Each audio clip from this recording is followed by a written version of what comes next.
is hell. Hell doesn't exist because hell meaning that God has to be a psychopath that enjoys burning people forever because he's not. He's a loving father.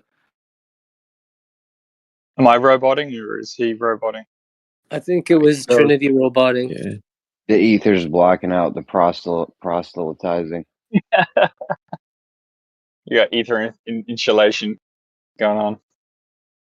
Latest install.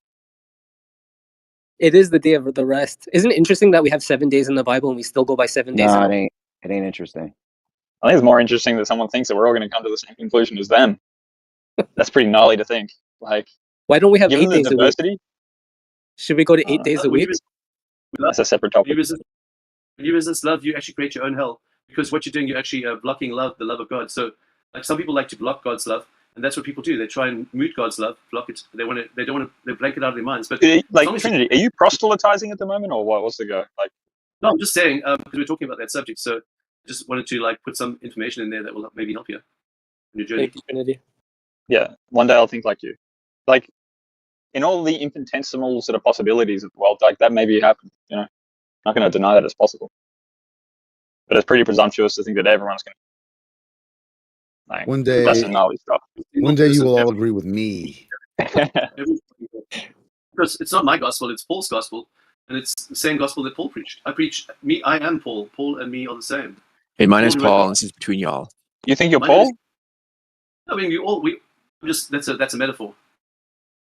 Well, like this is the thing. Like, so Jesus is real, or is that a metaphor as well? He's a real person. I mean, I've seen him appear in the room before, and I've experienced him and experienced his. You asked the question. Like all of a sudden, like sometimes it's metaphor, and sometimes it's not metaphor. It's sort of it's a janky communication system.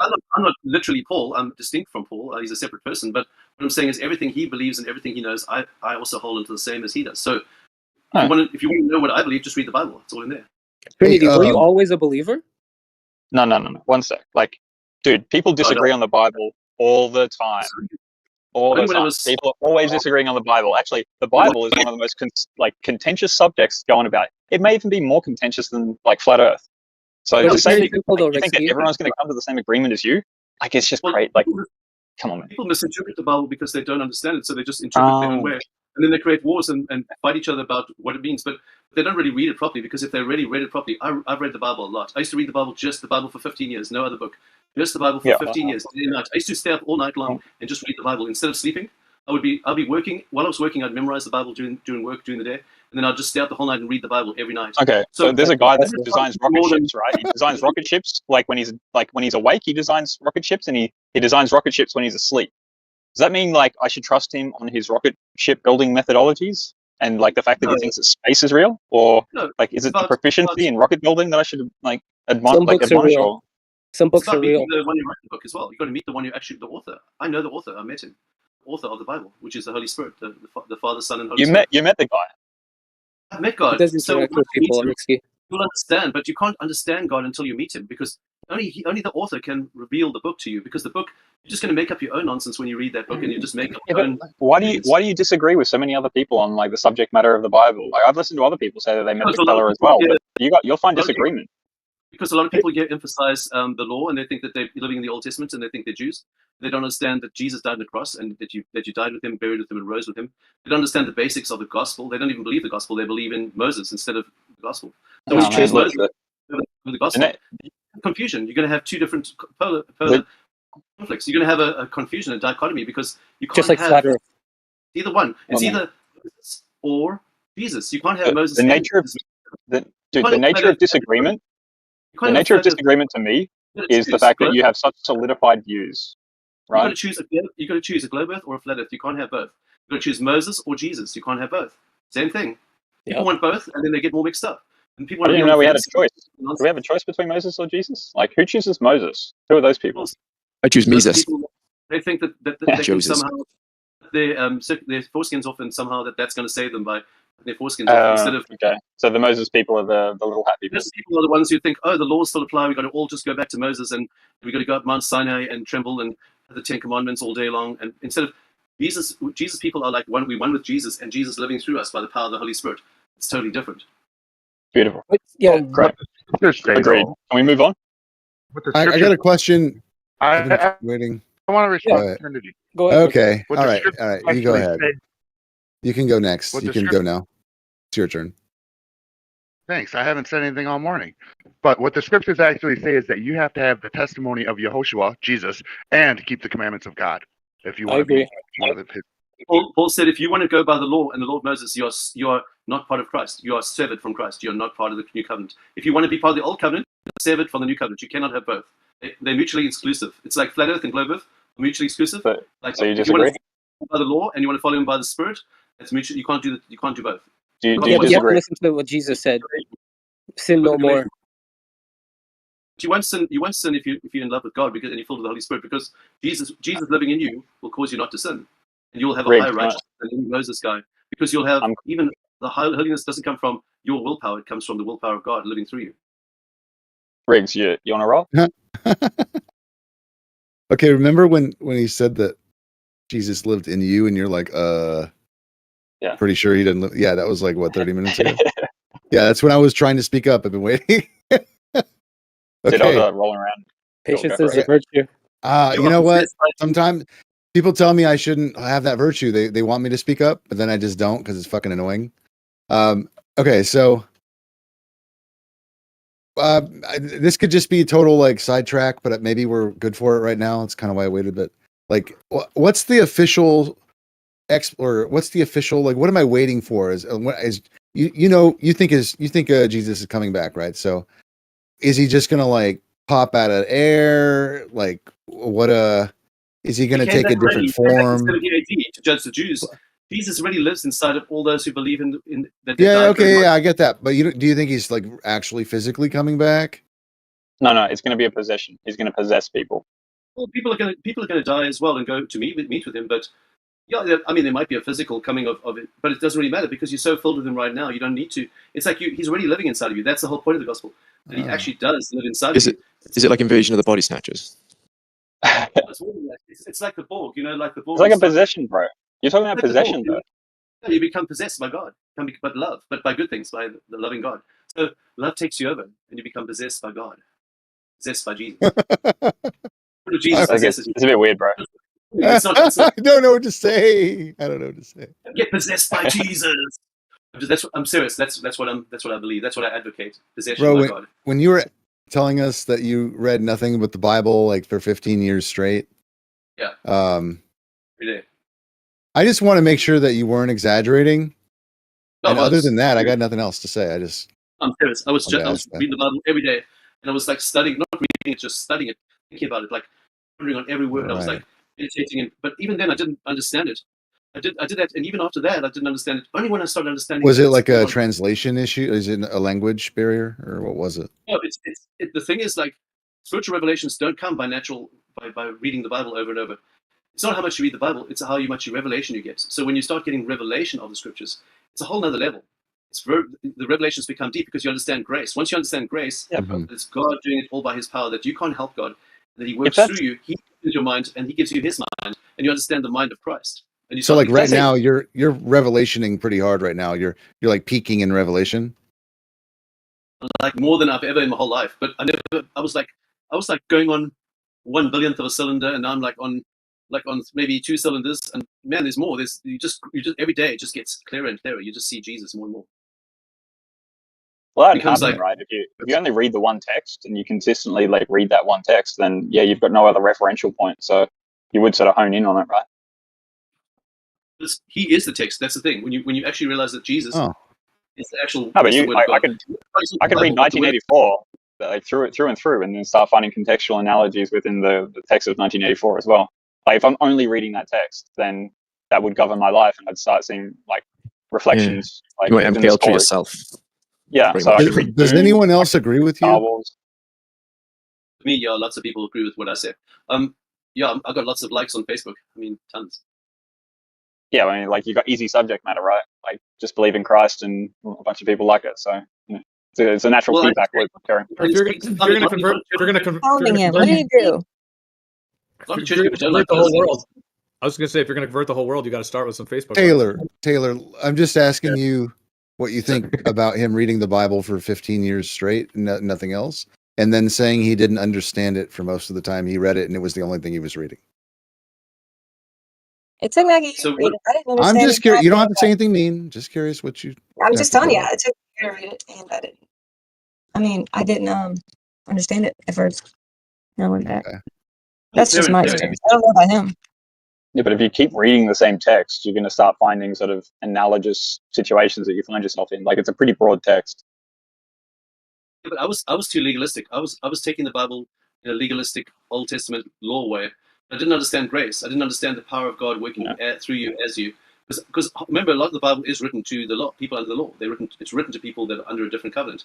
So Sure. I was mixing up the two covenants. I was mixing the law of the old covenant and the new covenant. I didn't understand the difference. There's a big difference. But when you start seeing it clear as night and day, the two difference between the two, and you started walking by the new covenant in the Spirit, in the Holy Spirit, not by the law, the letter of the law, then you're walking a different way, and then you start understanding how you walk. So it's applying the Bible to your life that counts, not so much reading it. You can read it all you like, but you start applying it to how you live exactly. That's the secret. And also understanding the revelation of it, what it really means. He's a person, and when you look at Jesus face to face, it's experiencing him. You're not looking at Jesus face to face, man. When you stop looking at your own sins and your own shortcomings, and then guess what? The shortcomings and sins they fade away. You don't even have them anymore because you're just in love with God, because it's about love.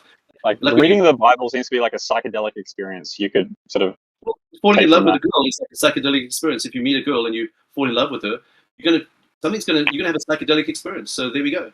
Have a psychedelic experience and meet a girl and get married, and it's a psychedelic experience. There we go. I'm down for that. Sure.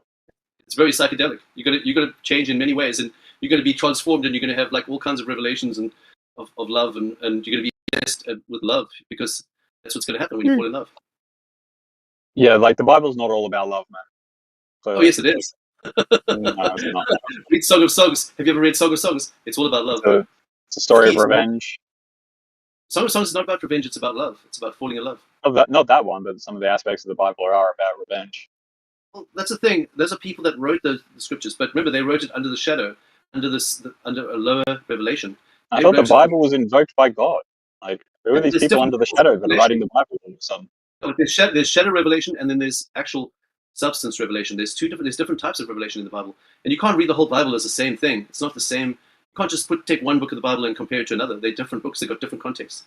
They fall into different categories. They don't fall into the same categories, all the books of the Bible. If you just read it like one book, then it's insane. That's not how you read the Bible at all. No. You've got to understand the context of each book. So like all 66 books, or are you going to add some more books in there? There's two contexts: the Old Covenant, the shadow, and the new creation, the reality of. What about the ones that have been removed? When Jesus was on earth, he was. My message is, if it ever was in the Bible, it's still there. But they don't really disagree. I mean, no. They removed books from the Bible right now. They removed books from the Bible. Why did they remove the books?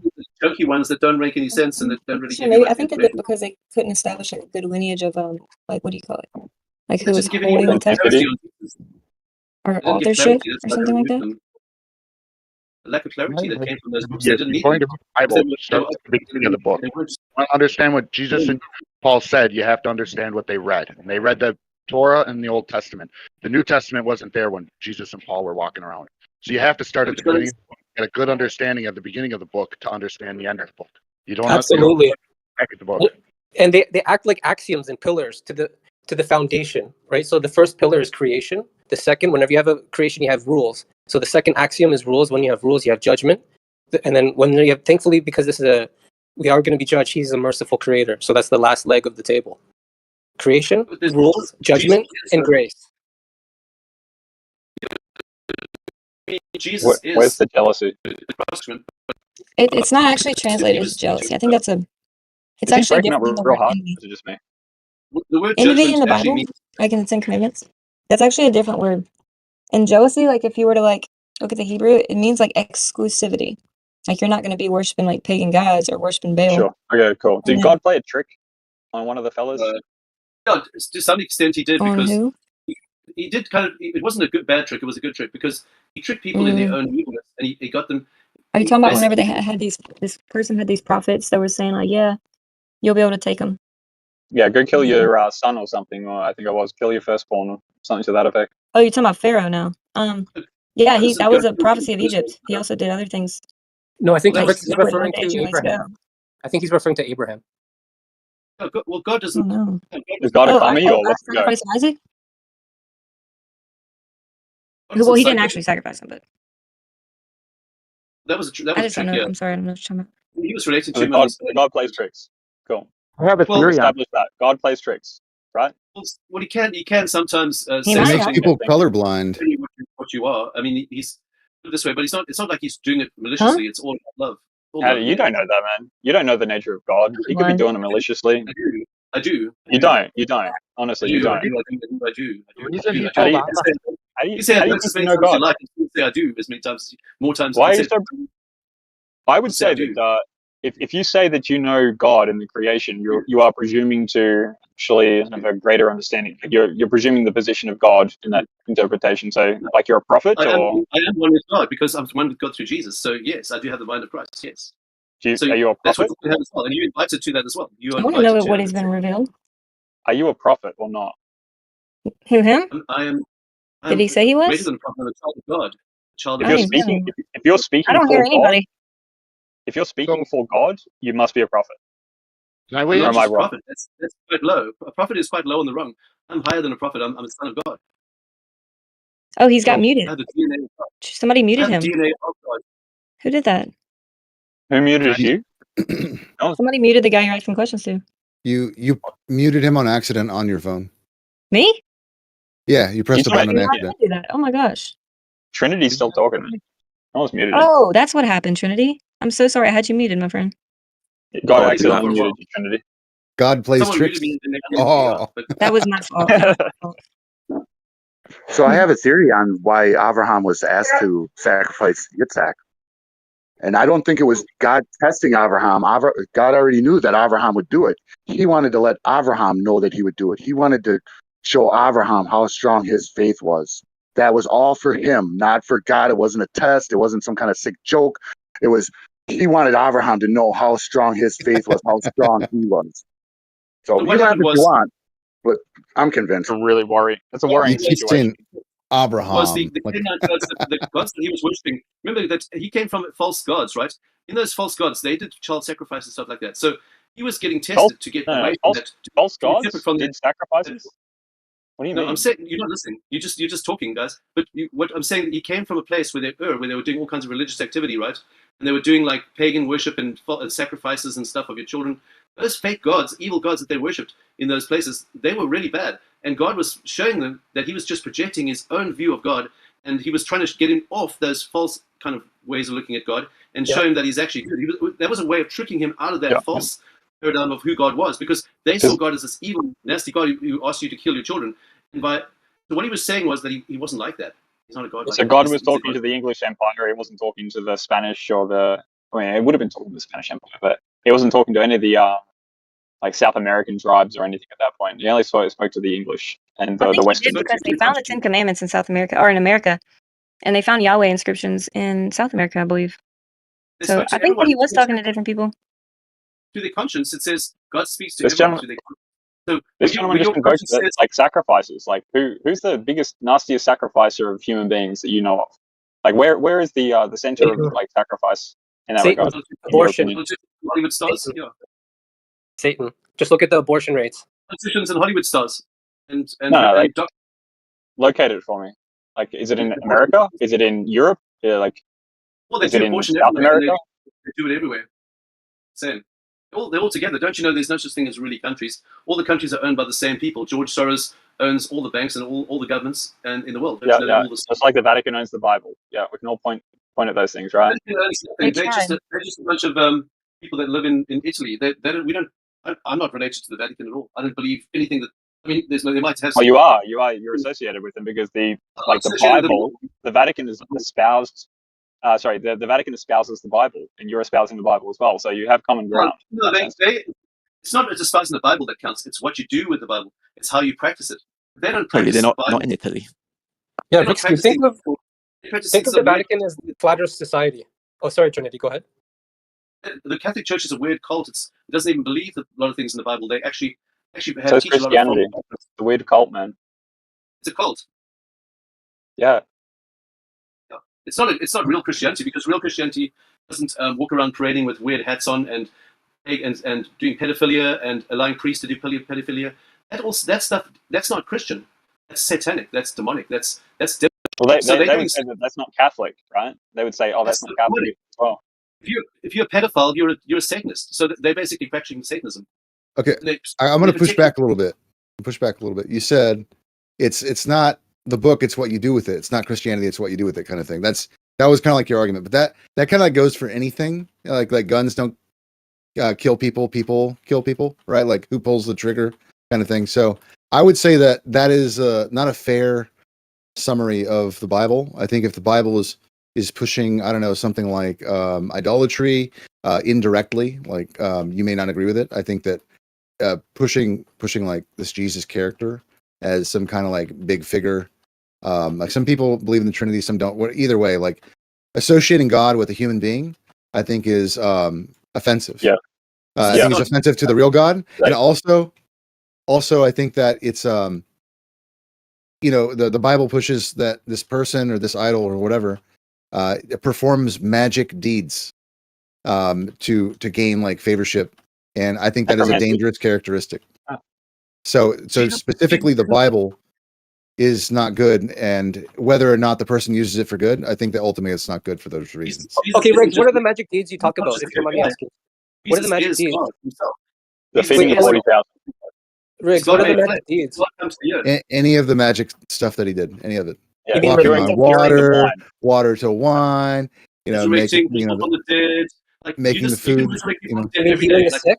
What do humans do? Yeah, healing the sick, all that stuff. All that stuff it's actual bullshit. It's bullshit. He rose from the dead. You guys know none of this stuff happened. So none of that happened. It doesn't matter if somebody testified to it or not. That's not what happens. How do you know? In reality, that doesn't happen. How do you know? In reality, that doesn't happen. How do you know that didn't happen? There's people that okay, well, you know what? How do you know temperature gradients make it not a globe? Okay, but I never made that claim, but it does make things drop over distance. I'm just saying, like, when you get to the magic part, you can't make claims like that. You don't know. Now, I guess technically you could say none of us know, right? By your standard, but you can't say it didn't happen definitively. And Riggs, is repenting magic? Because that was the whole message of Jesus. Repenting. Remember, he was looking for the law. No. It's not. Came back to life, man. People get blinded and distracted by his miracles, but they should be focusing on his teaching, talking about Jesus. repenting. Jesus came back to life. Pointing out. That's okay, hold on. You know the guys who are lying about this world? Hold on. You guys know that there's people lying about this world. What do you want them to do? Do you want them to keep lying or make it right? That's what Jesus wants them to do too. He wants them to repent. Yeah, sure, dude. I want that to make right as well, but I'm not Jesus, right? So I got a buddy who raised a cat and a squirrel the other day, bro. You can raise things from the dead, even animals, even people. You can raise them from the dead in Jesus' name. You can't do that. What are you talking about? That's necromancy. Man's blood. Jesus is God. You can't bring something back. Like if you bring something back to life, it was probably never dead. Necromancy's talking to the dead. It's being a medium. No, I've got a buddy who brought back a squirrel the other day and a cat. What? You can bring back animals. You don't need to talk to the dead to bring it back to life. Like, come on. You just commanded in the name of Jesus, No, in Jesus' name. And there was this guy, Patrick. Have you heard of St. Patrick? He raised people from the dead that were 2 years dead already. They were dead. They were bones, and they got raised from the dead after 2 years. That's why what are you talking about? Come on. What is this bullshit, man? What the? That's actually going to piss me off. You're telling me something. Okay. You know what? I'll let you take it back. Before I get full fucking pissed off. Listen to this. Couldn't the same God that created humans, we know we were created, couldn't that same God raise somebody from the dead, theoretically? No, but yes, you're saying God, why? God could do stuff, but you know what? We live in this world, and he doesn't do those things. God created man. That's an easy thing to do. Yes, it's called when? Whenever he wants. Just all you have to do is look up the Lazarus effect. It's a medical phenomenon. No, I'm talking about people that are completely dead. And for 2 years, God created man, dude. He can easily do that. Yeah, of course he can. He created humans. What does that even mean? If God can create a man from dirt or whatever, then he can definitely raise a man from the dead. So Taylor, this is not. Taylor, you seem to be like off the mind of like applying the scientific method, but then all of a sudden, when it comes to the Bible, it becomes like sort of some magic voodoo. All of a sudden, no, I know. I'm curious as to how that incursion. No, because I know that we are intelligently designed and created. Therefore, that God could easily, if He can create man, that's like the most amazing thing. then why wouldn't he be able to raise one from the dead? He's already created man before. This is crazy. It happens actually today. Yeah. There's this story where a guy was dead for 45 minutes and his son prayed over his dead body in the name of Jesus and he came back. The doctors gave up on him. Yeah, so he's going to die a little bit later. Right. Okay, cool. Like, we're all going to die. Like, you just save one guy's life. Like, even to say that you save a life, right? Like, you're just prolonging a life. Do you agree that guy is going to inevitably end up at the same place we're all going to, despite the fact that he was brought back to life, supposedly? One more hour. Of course, the Bible is going to be raised back from dead. So I didn't get anything. You go to God's presence. Maybe 2 hours of God's life is priceless, or 3 more hours, etc. Yeah, can I interject a little bit? Oh, of course. Yeah, sure. Like, cause what if, like, I mean, what is the? Because really, what we're I think talking about is 2 different interpretations over the same set of information, if you will, right? But like, and one of them is allegorical, and one of them is literal, right? 100% God and 100% man. These guys aren't allegorically orientated, though. Yeah, well, that's what I mean. There's a distinction between, like, the allegorical side of it and the like literal side of it. Jesus is God and he's man, and he raises people from the dead, and he That's idolatry. That's idolatry. Thing that he wants. No, I'm accusing you of idolatry in that sentence. God is God. Jesus is God, and stop being God. Do you wear a cross? Trinity, do you wear a cross? You're talking a lot, but you're not listening much. I'm saying Jesus. Do you wear a cross? Do you wear a cross, bro? You talk a lot, but you don't listen much. The guy who's got muted like 5 times.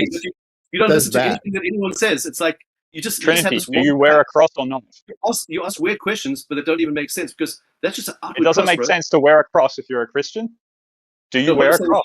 You gotta believe the cross. But when I say something, you ask me a question. Then when I try and answer it, then you talk over me. So no, you don't try to answer it at all. Do you wear a cross on it? You talk over people when they try and answer questions. So what happens is the cross is a revelation of that you died, that you were there on the cross. You died with Jesus, you were buried with him, you rose with him, and you're seated in heavenly places right now. That is what the cross means. If you don't understand that, you can wear crosses as big as you can carry a cross the size of 10-foot cross if you want. It's not going to help you until you have that revelation. Don't you think the cross is the last thing Jesus wants to do when he comes back? Do you wear a cross? Do you wear a cross or not? Dude, just answer the question plainly. Do you wear a cross or not? All right, I've had fun. You guys play with them. I'm sorry. I apologize. Am I asking like the question not straight enough? And you like, do you feel like you've answered my question? Do you wear a cross or not? This is really peculiar. You're accusing me of shucking and driving while you run around in circles. Can you just answer the question on that? Why is he so laggy for you guys too? Yeah, he's real laggy. Okay, I thought my computer was blowing up. It's his computer. Yeah, it's gone. It's glitching. Transhumanism or something.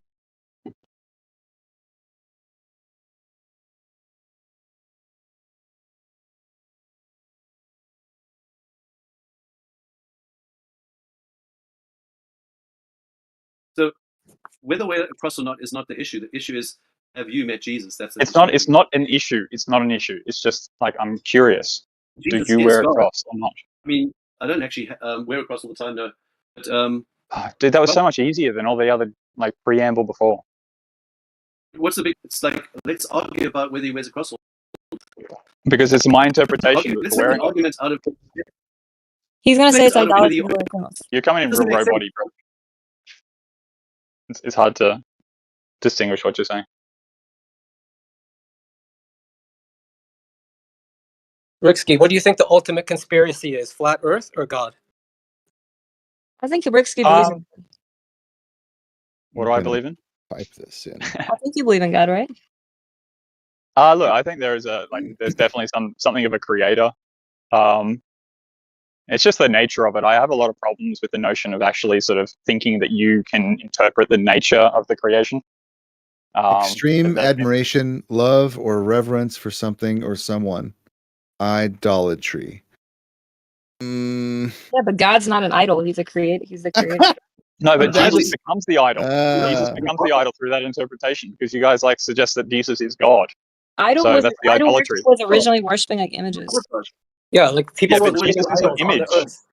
No, but Jesus the point is. This is how clever the devil is, right? He snuck essentially the God-like like the spark of life of God into the narrative that we talk about as far as the Jesus Christ phenomenon. That's the potentiality. I'm not completely sure of it. Show us how to live though. Well, we were talking about just make up stories, but it doesn't make it real. Wouldn't you assume that the creator would give us some instruction and purpose? And the Bible doesn't make it real either. Okay, that's yes, real. it does. I mean, that's easy. No, it doesn't make it real. You got to read People it. disagree on the Bible. People disagree on the Bible all the time. It doesn't matter. Yeah, it does. You just because therefore can't be real. I'm right. And People I've got a new little disagree, thing. therefore not real. That's right. That's like That doesn't make you right. Disagree on everything, dude. That's like flat Earth Oh saying, god, this is chaos, man. not real. Making up So stuff, and then you think, I think the point is though that we're supposed to be idol-free worship. We're not supposed to worship crosses or stars or anything. It's idol-free worship. I worship the creator. Yeah, I'll second that. I'd rather worship the creator than anything else on this. In worship, you use idols. Idol-free worship. Not I worship the creator, so therefore I can wear idols. It's Nobody wears idols. worship. Who said they wore any the idols? cross. The cross. Well, I'm talking about the cross. Nobody said they wore Well, anything. That was Riksky's if question. you're displaying the cross, you're Yeah, we're not displaying the wearing murder weapon anything. of our Savior. I never said I did that either, but no, I just read the Bible. Well, I was weighing in on that. We are supposed to be. You specifically asked what's wrong with the cross. No, I didn't. Well, the cross is an idol. No, And I was we, saying as that Riksky Christians, is are supposed to be asking because he idol-free. thinks the cross is an idol. I never said what's wrong with it. The cross is an idol. So nobody's talking about the cross in here. The cross If you're talking about Christianity, I would have seen it more as a symbol of the sacrifice. Jesus had to go on the cross to become incarnate. That was becoming flesh. When he died for us, he made us one with him through the cross. So the cross is everything. So that's symbology. Without all the symbology. Cross, with Jesus. No, it's literal. It's a literal. It's symbology. Nobody's worshiping the Not cross. just symbology. No, it's not symbology. Symbology. It is symbology. It's actual reality. No, it's flesh and blood reality. Jesus, God became flesh. God became a man. God became flesh, and so he made God us is one. man. Like, see, now that's idolatry in and of itself to say that God can become a man, or that man can be God. God still held on to his Godhood attributes. He was still, if you understand the hypostatic union, 100% God and 100% man.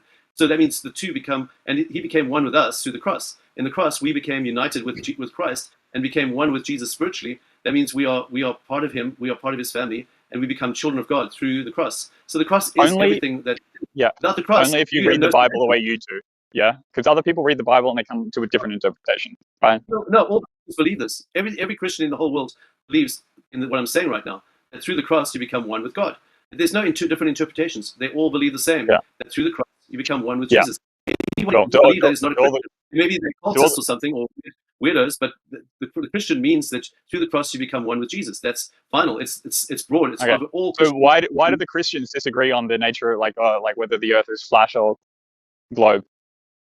Because they don't know they can't understand the scientific, because no one took time to actually explain it to them. They just blabbered on and they didn't let them actually like talk to them properly as a normal person. If you talk to them enough, they'll understand, because people don't explain it to them. Because if you explained it to them properly, they would understand, because it's really easy to see the Earth's flat. It just takes a while because it needs a bit of explanation.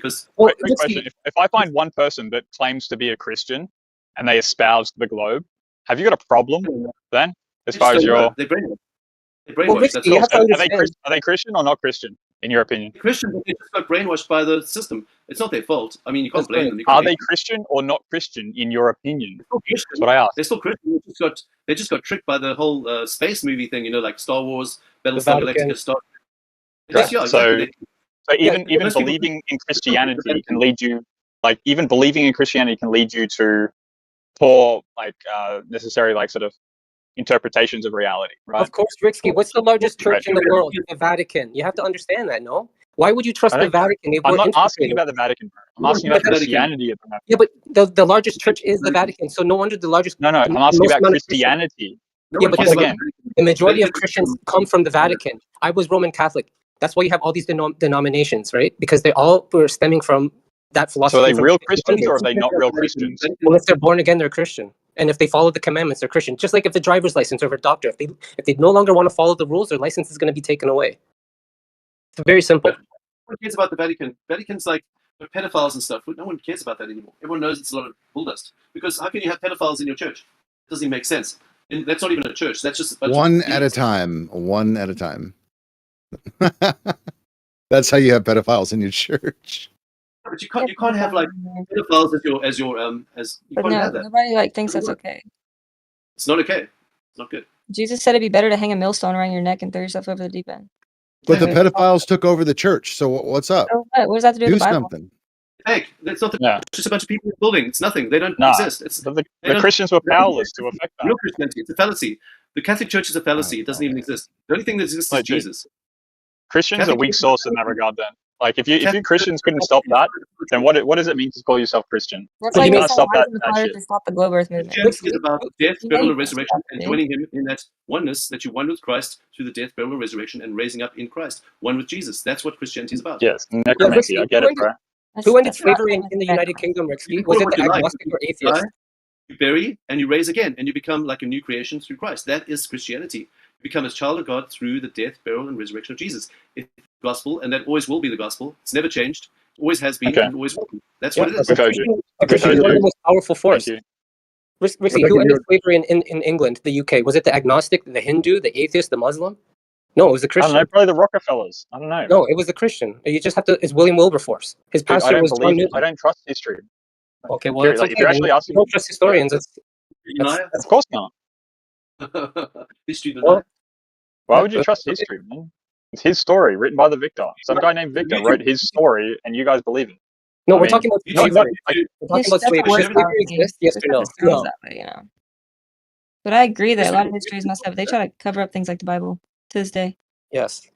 In fact, they're changing the Bible in China. Yeah, they're not trying to cover up the Bible. They're trying to cover up a bunch of stuff. Yes, they are. It's not just the Bible. No, it is the Bible because this is the final boss. This is the biggest conspiracy. That's why I asked you, what's bigger, flat Earth or the Creator? Of course, it's the Creator. Creation is nothing. Jesus is the Creator. That's the thing. Jesus created all things, and everything is held together by the words of His mouth. So without Jesus, nothing can even be held together. Trinity. Your body is held together by the words of Jesus. Everything that you do. Your microphone's like, I don't know, it's going in and out. It's really hard. I'll log up. No, he's just really far from it. It's like he's going like up close and far away and sort of yelling at it or something, instead of pitch changing all the time. I don't mind having the conversation, letting it be lively, but it's just a bit difficult, man. Sort of that kind of lively. Well, no, it's terrible. Riksky and everyone else, thank you for that. It shows you guys have you guys are awesome and rational and yeah, well, I don't know, man. We're kind of being unfair to you, but it's coming from, dude, we're trying to be logical about this, and it seems like to be what you guys are doesn't allow that. What do you mean, repenting? Ask you a question. Repenting is the best option. But to your Creator that holds you together, that holds all the particles of the universe together, of everything that's created is held together by the words of His mouth, and talking to your Creator. What's illogical about that? That sounds pretty logical to me. Honestly, I think it's illogical to put us here on this earth without any direction, without sustaining any word about who He is. That is a great point. That is actually a great point. Now, I'm going to do the mini answer to that, actually. I didn't have a father growing up. I spent 30 years of my life with no direction, and I never got direction. Okay? I made every mistake a person could make in their life, and some of those mistakes will scar me until I die. Okay? And the only solution to that problem was to become my own father. And in the process of becoming my own father, I actually began to recognize the design and the care that the real father of this earth, the one that made it, put into it, because I was going through that process myself.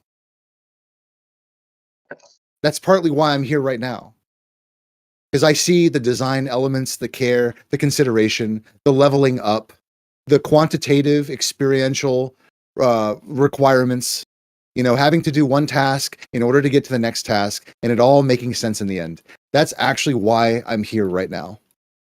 So, I'm not saying that doesn't exist.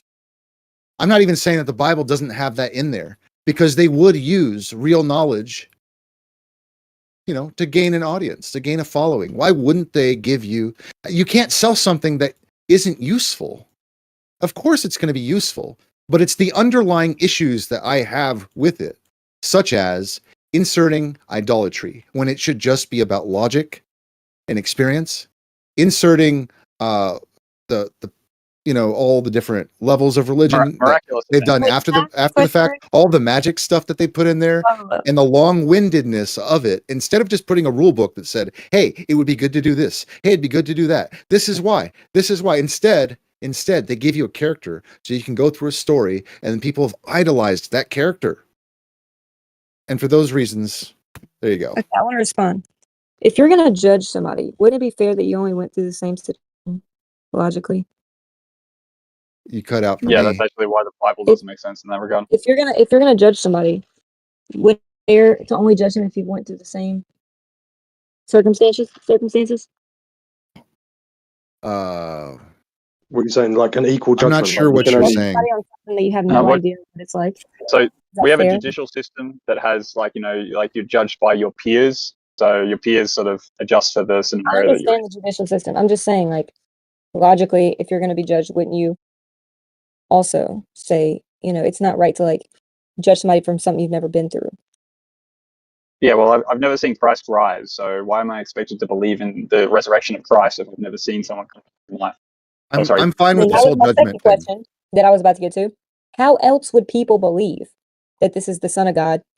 How else would you have wanted him to demonstrate to people if not by quote unquote magic tricks? I mean, I just gave you an example, really. He did not want any, like, he was not parading down the streets like, give me glory, watch me do this. Like, he was literally telling people, like, don't tell anybody this happened.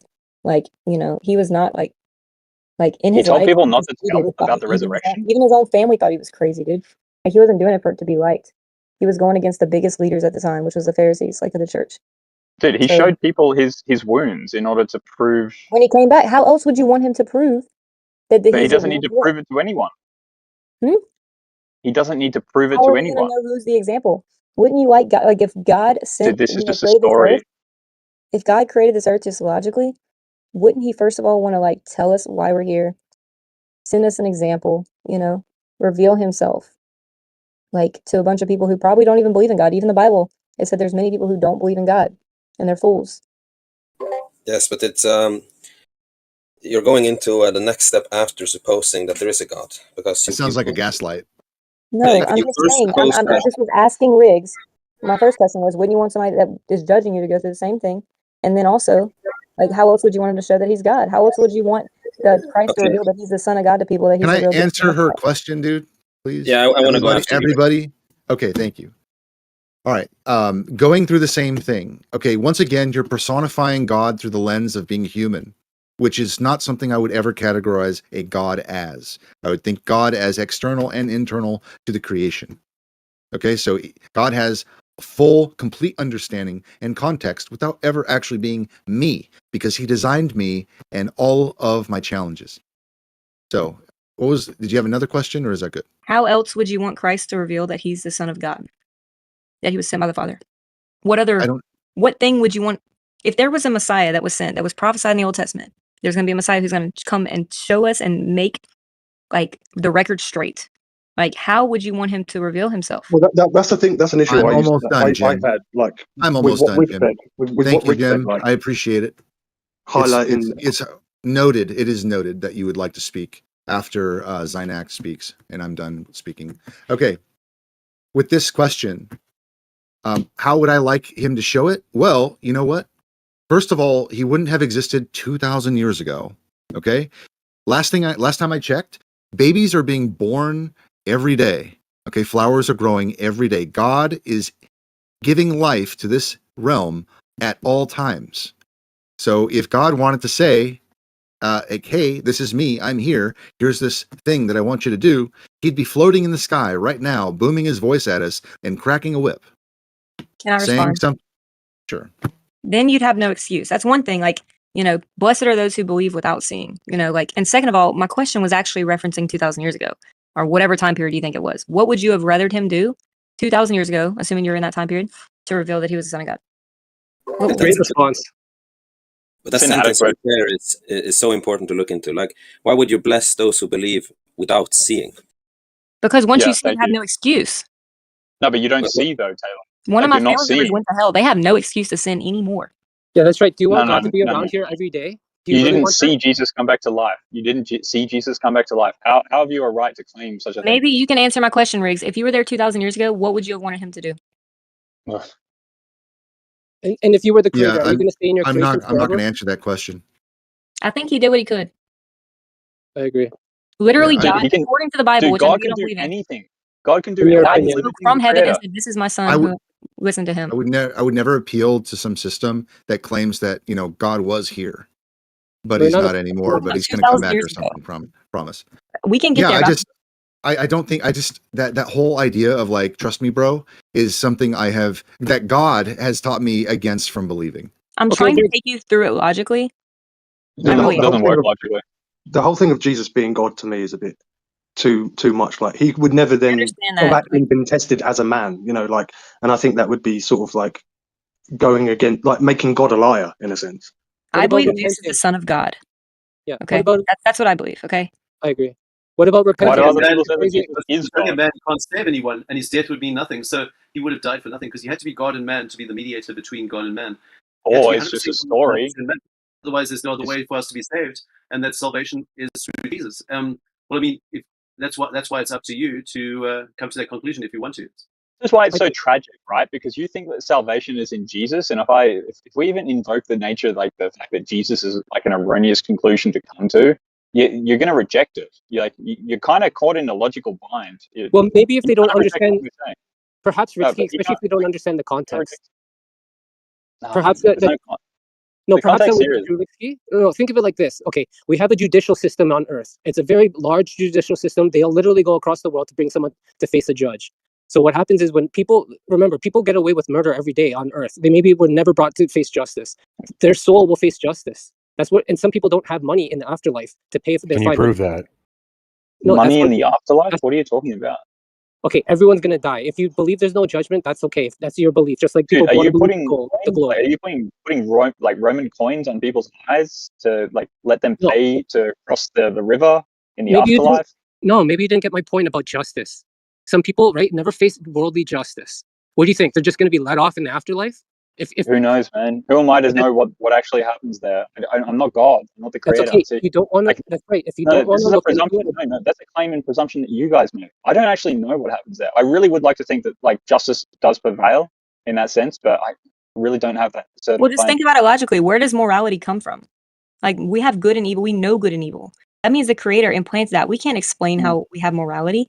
So some people know the nature of the creator and what would be the purpose of us living in general. And then consider the nature of the creator that created us at the same time. I agree with you. You can put two and two together to get justice.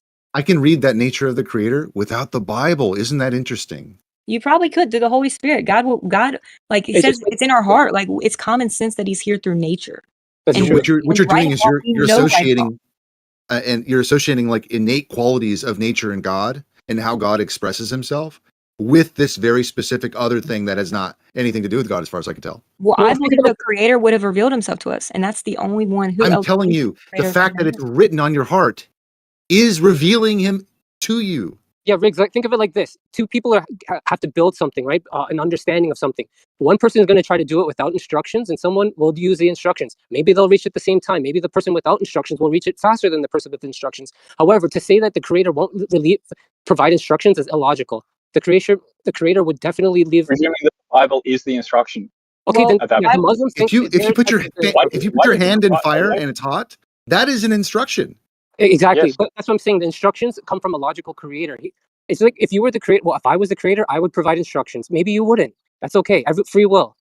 No, but the instructions are inherent within your senses. That's right. But your senses, like the Bible is not your senses. That's a manuscript written by someone else. The Bible talks about your conscience acquitting you and condemning you. Like we feel bad, but at the same time, it says our conscience, like we'll convince ourselves, yeah, I did what I did. There's a bit of truth. There's a bit of truth in the Bible. I'm not going to deny that.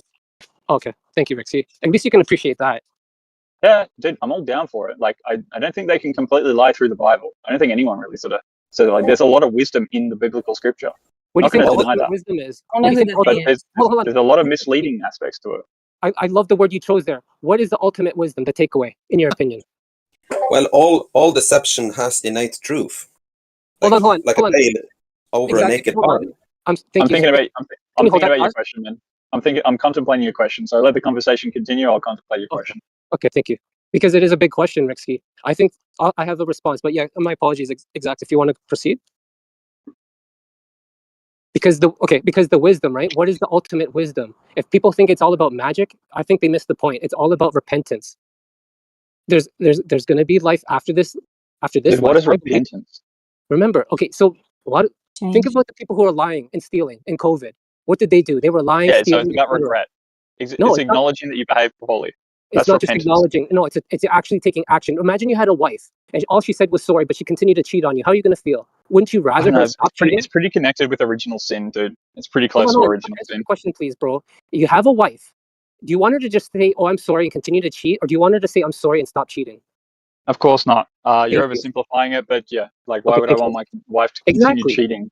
So but you're really hamstringing in the sort of the sentiment there to get me to agree with the terminology of the Bible. Like, how is the Bible's not cheating on me or something? No, it's all about finding repentance, and then you can receive the mercy. Remember, there's 4 axioms. The first one is like 4 legs to a table: creation.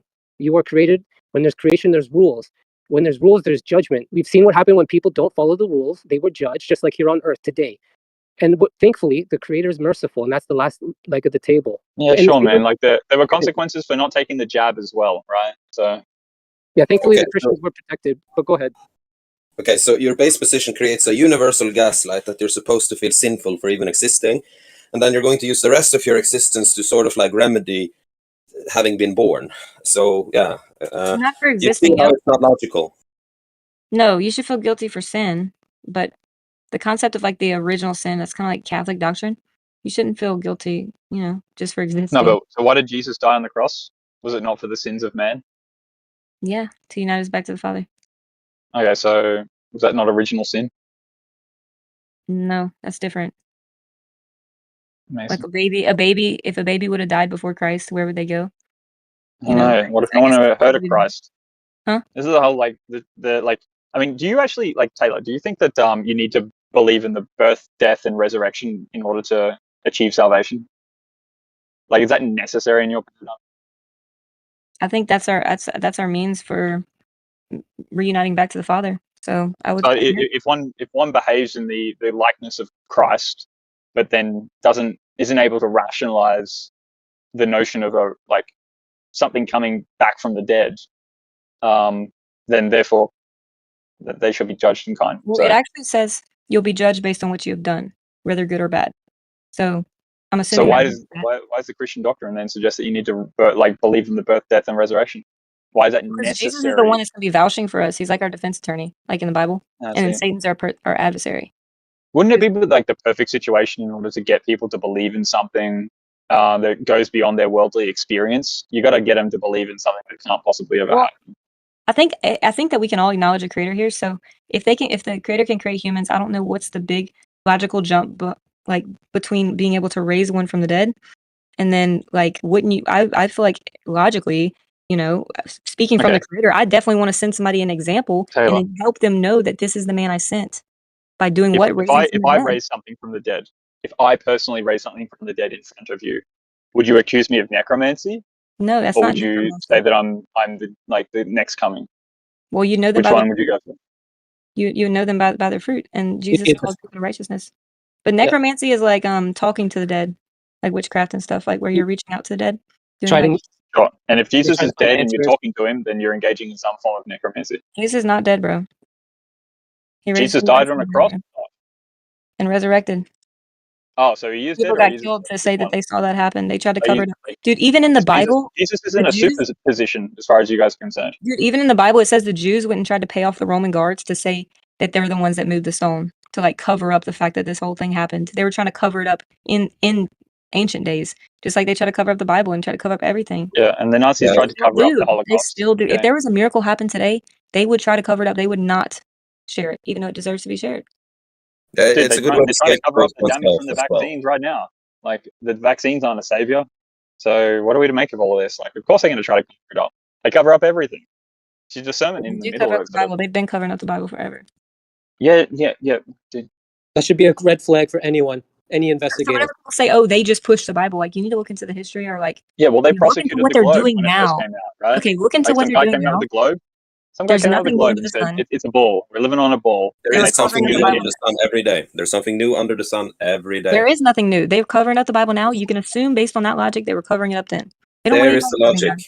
They want Okay, to make so themselves seem like gods. Why would they push any Bible? Quote okay, unquote. so I was They. after Riggs, but I think that point has been kind of lost. So I'll just make a new point here because I think this is really important, which is this claim that there's nothing new under the sun. That presupposes that creation is created and nothing new is new. Like you getting a child isn't even new. Like creation isn't still creating, although every spring there's sprouting flowers, trees are growing. They're not always the same. They're like in a state of ever creating. So the verse that I was referencing, it's Ecclesiastes 1:9 says, "What has been will be again, and then what has been done will be done again. There is nothing new under the sun." Sure. I can also create the wheel and make it spin. I don't know. What is it? Like from life that dies, you can bring forth life. But I mean, Taylor, isn't your whole thing the fact that you can't, like, what is it? Abiogenesis? Like, Yeah, but like this you is under the can't sun. like bring. This is after creation. Dude, everything we talk about is under the sun, unless you're talking in your imagination. You think you've gone to the moon. So I don't know where you're coming from. Well, what you got to look at Ecclesiastes. He was talking about like how it's useless to just try to like get money and stuff, and people always I feel that this sentiment that there's nothing new under the sun just creates a sensation of reality that there's really no point of discovering or exploring or doing anything at all. Like, really, then there's really not just any point to going out in nature and take a walk. Like, there's nothing to see. You're misinterpreting the verse and why I was using No, it. I don't think so. Norwegians have adopted Christianity. It's the base religion in Norway, and I can tell you for a fact that every single child has a very it's a huge claim, but I think I speak for most children when I say that they have no value almost for nature after some years inside the system of school. And the school system even attempts to give value to nature by like making field trips and these kinds of things.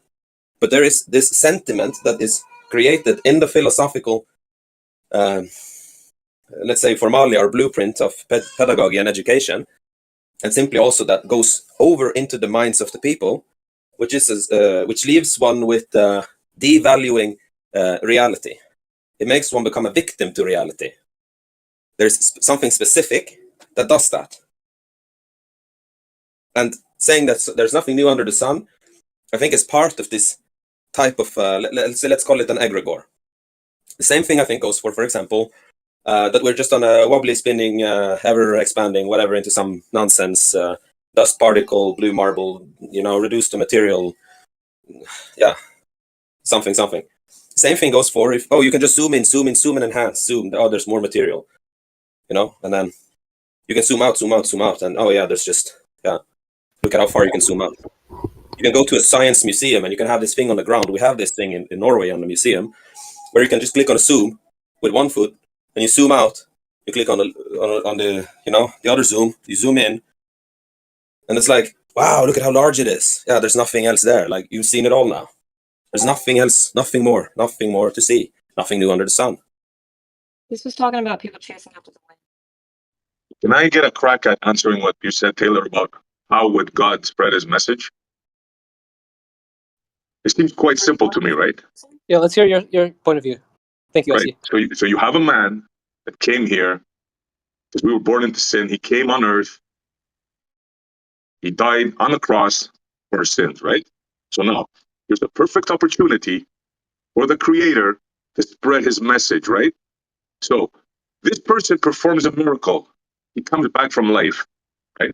So instead of having 3 people that claim to have seen him and then not seen him, why doesn't this infallible being with all the powers, here, this is what I would have done, right? Very simple.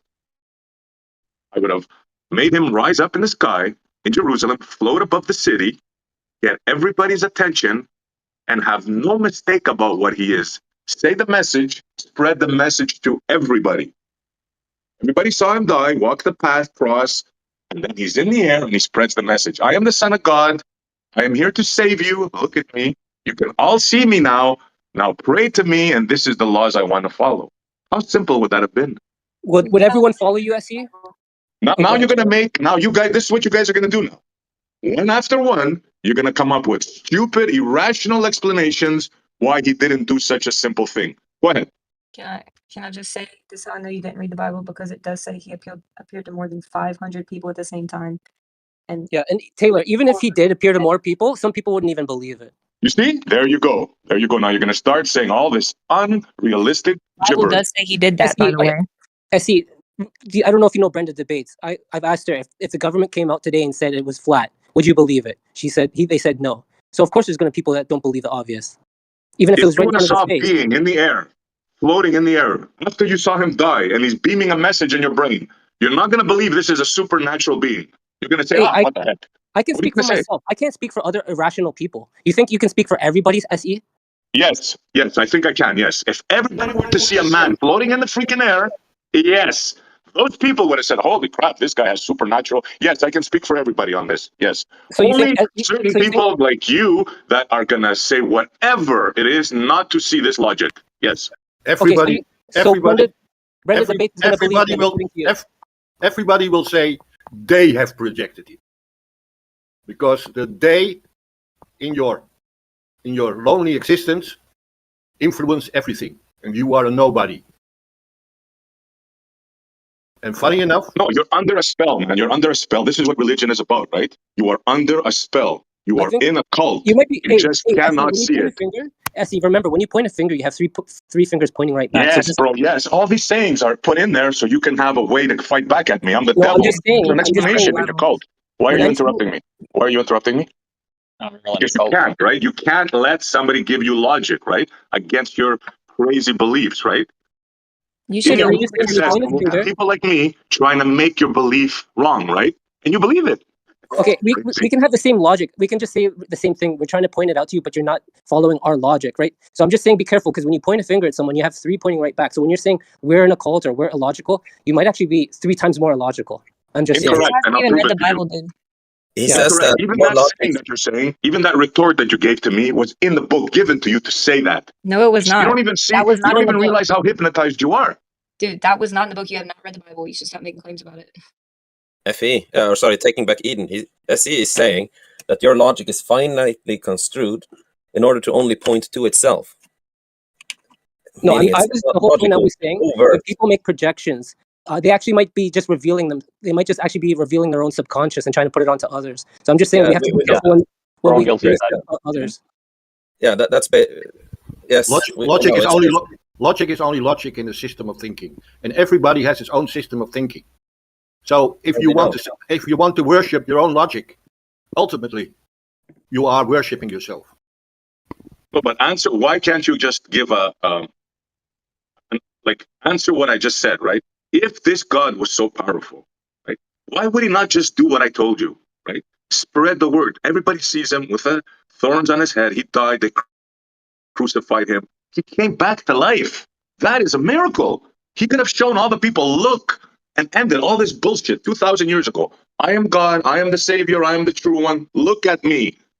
All people would have become Christian then. All the world's problems would have ended. But no, he chose just a few certain people. It's a completely illogical, ridiculous story. Do you remember my response to you saying that? I'm not sure if I remember, to be honest. The Bible says he did do that. He walked around the town. 500 people, at least, saw him. And over 500 people were beheaded to say that they saw this happen. Yeah, but Taylor, why? We're going to criticize the Bible. That did happen, bro. Yeah, but bro, why didn't he just lift himself up instead of showing He did. He ascended into heaven in front of people. Yeah, but that's not good enough. He has the powers. He could have lifted up, rose above the city, and Wi-Fi'd his message to everybody. Can he have done that? What I just said. Answer my question. Can Jesus have done what I just said? He literally ascended to heaven in front of other people. So everything that you're saying he should have done, it is written that he did that. Well, not good enough, because obviously they didn't believe him, right? So then you should believe it then. I mean, if that's all you needed. Yeah, that's and why the Taylor, story's so big. He is going to come back as well. It's illogical, Taylor. You're not making any sense. You're just She's trying to making make sense. excuses, right? You We're have not a going to get powerful anywhere in being. this conversation. She's making sense. Can you please not interrupt me? You have a powerful being. He rose from the dead. Right? He walked around. This is like stupid, like really stupid. He walked around. Yeah, this is what and I mean. showed 500 people. He could have floated in the air, spread his message to the whole world. One shot and all the suffering. But no, he didn't do that. So Taylor, when he does come back to do that, Essie, are you going to follow him then? What are you talking about, bro? You see, again, you just went in one ear, out the other. Globe. There's globe in your head, bro. I didn't get an answer for some reason. I think it's avoidance behavior. Do you know when the Bible says that he might do that, come back? Are you going to believe him? If he does come back, sure. I mean, awesome. It's not avoidance behavior, bro. He blew it the first time. He blew it. I know, but just gave you away. Riksky, Just gave you away that he could have saved all humanity. But he chose to walk around and only tell 500 people. It's full of shit, man. I'm sorry. Your story is full of crap. Yeah, interesting. But thanks for answering, Riksky. I appreciate you. Yeah, but based on the question, dude, like, I mean, yeah, if it does happen, I mean, sure. Why not? Do you think some people would ignore it, Riksky? Or do you think everyone will believe then? I don't know, man. You got Project Bluebeam in the scope. Who knows? Yeah. Supposedly, see how my question was completely ignored? You just go on to what if he comes back? But it's just not just talking to you guys. Have a great day. Essie, like your point was made. I acknowledge your point, bro. Yeah, I acknowledge your point. It just wasn't. The conversation it wasn't enough. Just like Jesus. But is it really dead? Are we going to resurrect the conversation from the dead?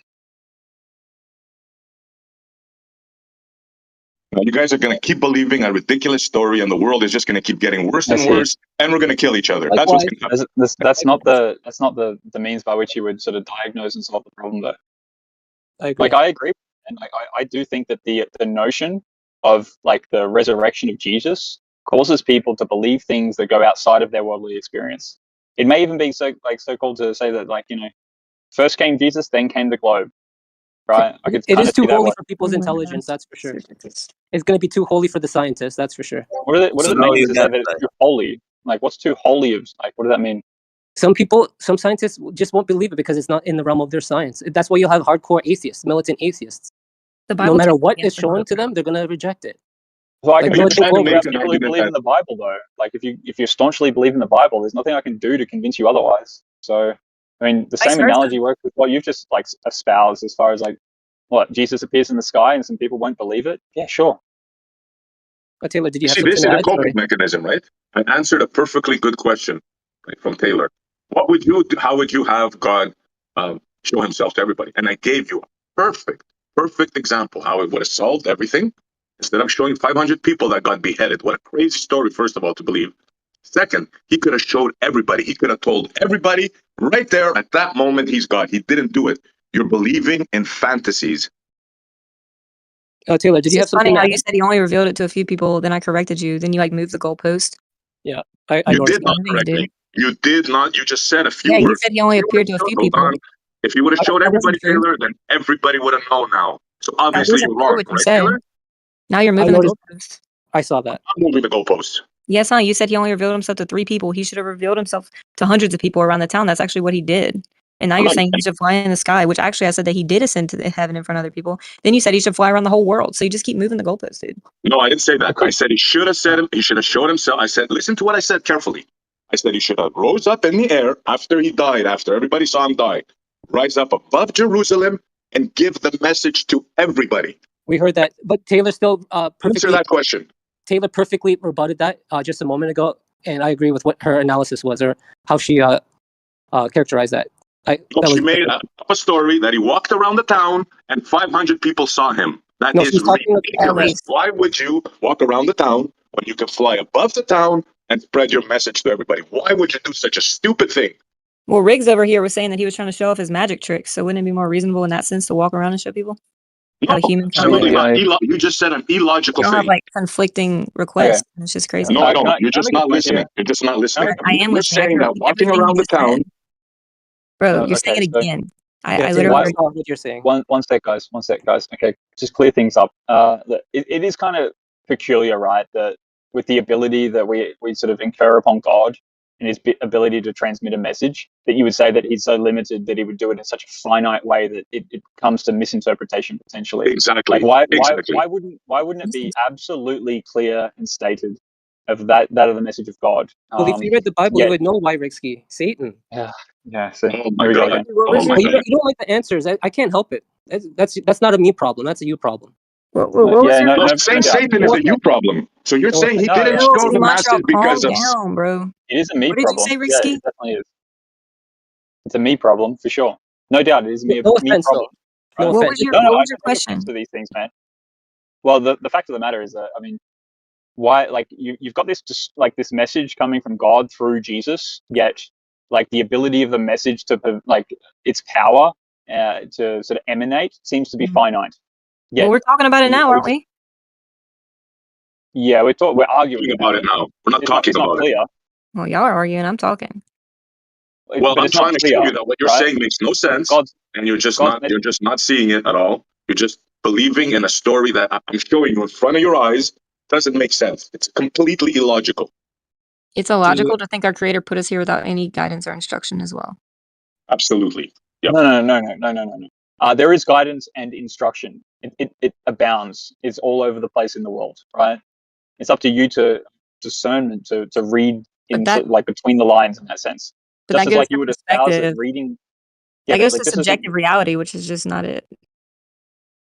Dude, the Bible is perspective reality. People interpret the Bible in many different ways. Yeah, dude. It's clear cut on how we should behave as humans. God isn't cryptic, and reality isn't a cryptography that we are to decode. It's very clear cut and dry. It is. Yeah, that's why it's the largest faith in the world. So why do we need stories to remedy what is very clear? You guys disagree on the foundation of the Bible and how to interpret it. Like the Bible has to be the number one source of all arguments, right? It's almost like worse than the disagreements Shouldn't that between say something men. about it though? Yep. No, what just like this being had a power to in the Tower of Babel, right? He had the power to make everybody not speak the same language. So couldn't he have had at that time had the power to make everybody listen to the message? Wouldn't this be a great world? Everybody is listening. Everybody knows. But the person that you believe in didn't choose to do that. He did not do that. How do you know? How do you know that's not being fulfilled right now? You're interrupting me again. As a matter of fact, he chose to make everybody talk different languages so they can't get together. Because they were trying to have a one world government. Yeah, people you believe in the Tower of Babel? For different yeah, languages. they found remnants of it. Okay, so God made everybody speak different languages so they couldn't understand each other, right? Because they were trying to have a one world government, yeah. No, not because they were trying to do a one world government. They were trying to make a tower high enough to reach him, right? Did you read the whole thing? No, but Jesus tried to create a one world government as a consequence, right? So you're talking about both ends at this point. No, so when did he do that? The God created like a multiplicity of interpretations. No, that's not what Jesus created. That's actually condemned in the Bible. See, this is the thing. Like, and then all of a sudden, like, brought Jesus forward to everyone to come to the same conclusion. All of a sudden, like, you're playing out both ends. Riksky, do you know what an internal critique is? Yeah, that which comes you like a critique that comes from within. Sure. Yeah. So let's say if you want to criticize it, there's two ways to criticize Christianity. You can do an external critique and an internal critique. So if you want to do an internal, you have to put yourself in their worldview and then analyze it that way. Otherwise, it's just an external critique, right? So, how would you say I go about that? Well, how do one I would put be myself into your worldview if I don't think that things will come back to life? Thank you. Taylor just answered. Reading you should actually read the Bible, like if you're going to talk about it. I just think that's a baseline. Yeah, imagine talking about Harry Potter if you never read the book and you're just complaining about everything you heard about from other people. Doesn't make sense. You're just wasting time. Better read the book. Okay, so let's take a phrase from the book. So the conversation's over at that point. I got to go read the book, and you guys are going to continue espousing the book. So where's the conversation go? You can accuse SC of the same thing. You can, like what? That is not real, potentially. You should read it, though, if you're going to talk about it. Can we root the conversation? I've read the Bible. Not read it, but I've read parts of the Bible. It's like talking about superposition and quantum, right? And they're telling you, and you're telling them, look, this doesn't sound right. And they're telling you, look, read some more. Read some more. Yeah. And this is going to make sense. They're just going to I'm just saying you shouldn't talk about something you don't know about. No matter what you tell them, they won't let you finish a sentence because they're triggered. And they just won't never see it. It's a waste of time. So then we calm down the conversation and we just ground it again so we can actually have a conversation and not just... That would be nice. For No, me we to can talk. critique Anybody can talk, say whatever they want. No one's controlling this conversation, and nobody will. So the thing That's is, why like, we I'm not a doctor, facilitate. right? I'm not a doctor, but I think I probably know a couple of health tricks that the doctors don't know about because they're too busy learning the sort of pharmacological synthetic methodology by which they interpret health. Can I then, like, am I allowed to weigh in on what it is to be healthy? No, but think of it like this: try to go to a glober and not know anything about the globe. They're gonna laugh at you because it's Dunning-Kruger, and that's what I think many people are experiencing. They think they know more about it than they actually know. Dude, I'm not weighing in on something. Even look at the historicity of it. Go look at the history of the Bible. Like, go look at how it, like, when are the oldest manuscripts we have? What's the history? What's the historical evidence and archaeological evidence? Like, Yeah, do some cool. research. You got 66 books. How many books did you have before the 66 books? It's a non-sequitur. Where have the books been removed? Wait, why well, don't no, like the pause on Bible's this? changed over time, right? Maybe Do they don't you want know to. what the do you, Never mind, go do ahead. you know why those other ones were even like removed or like what they contain? Because they don't contradict the Bible. You would know that. You should go read them. Actually, I thought I answered that one earlier about the. So if we are to acknowledge that like, some books have been removed, ownership of the. how do you know that which books have been removed and not Go look removed? into it. Go research it. You'll find out. No, but this is the thing, though. You gotta read more, Risky. You gotta read more, No, bro. even if you're scared to read it itself, go read the historicity of it. all sorts of shit. Well This is stated, Taylor. Occult gatekeeping and mysticism. This is just simply witchcraft. Yeah, just go read more about this. Like the reason why I don't you shouldn't be understand talking about it health- though. You don't know about it. Taylor, come on, man. Like the reason I don't understand about health is because I haven't gone to university and studied a doctorship in like virology or something. No, Come but you watch on. some YouTube videos. I don't need to go research virology to criticize virology. I don't need to go read the You should be able Bible to in order steelman to them. criticize the Bible. You should be able to steelman your opponent's argument. I can still man the Bible. You guys think that the Bible is like legitimately exactly what happened in history? That's your steel man. You just said Jesus tried to create a one world government. Where did he say that? Because if you believe in him, then your sins are like salvation. There was a bunch of things you guys said that went against the Bible, like claims about it. So I'm just saying it might help. Do you want a Christian government or not? No. What spot? Would you like a Christian government? Would you like a Christian government? Yeah. Would I like one? Yes. Yes. See, the Christ preach a one world government? No. The global cruciger and just globe and spheroid is a signifier for that. The Do you think that Jesus against the globe? Do you think Jesus Christ would even engage in something as abhorrent as the government? He said he wouldn't do it. He said the government's my world, interpretation evil of like rulers. Jesus, there They would called be the no government government under dark rulers Jesus. of this dark world. It wasn't talking good about the government. Christianity is just a shadowy organization to push Christ's dominion over the world. It's just another illusion to push the same old agenda. Of like going against all the mainstream narratives? It does feel good to be the underdog, but it's still actually just for the same old cause of deception. Come on, like, isn't it not a bit funny that like it's the Son of God, the Illumination, like the Illuminati, Lucifer? That's a word. Son of Lucifer. Like, is this not like kind of connecting any dots whatsoever? No, I get it, and I get that you can make a lot of connections in the English language, but I don't. If you look at the original language, those are not like that. Okay, just English words that sound the same. So it has not to do to be able to make comparisons. It has to do with the actuality of what it is. Okay, so what do we do with the Satanists in power? What do you want to do with the Satanists in power? Yeah, that's a good question. Do you want to kill them? Let's not keep reaffirming their position by building more information within a subcategory enterprise that keeps them in said position, which Christianity is. Okay, hold on. They're not Christian at all. They're Satanists that sacrifice. I know. So what do you want to do with them? Can you answer, please? What do you want to do? Want to kill them? What makes them Christian or not Christian in your interpretation? Wait. Let's not divert. It's a very good question. It's pretty important. Like, why does he think that they're not Christian? Portraying Christ. Being I would like an answer. What would you like to do with the Satanists in power that are lying to you and your families right now? Well, Christ would tell me to one sec. Christ would tell me to forgive them, right? I'm not of the inclination of forgiveness in that respect. So what do you want to do with them? Please answer the question. I'm not Christ-like in that respect. Okay. So what are you going to do? I'm not willing to forgive. Rick, what do you want to please calm down for a second? Your darkest imaginations is what I intend to do. Okay. What have they done to you? They poisoned my friends and family. Yeah, I get it's very emotional. You think that's going to solve it? Do you think that's going to put an end to it? Hold on. How so? Okay, go for How it. have they poisoned your friends and family? They convinced them to take a concoction that is unnatural. Wait, so they convinced him. They didn't force him, did they? No, they convinced him.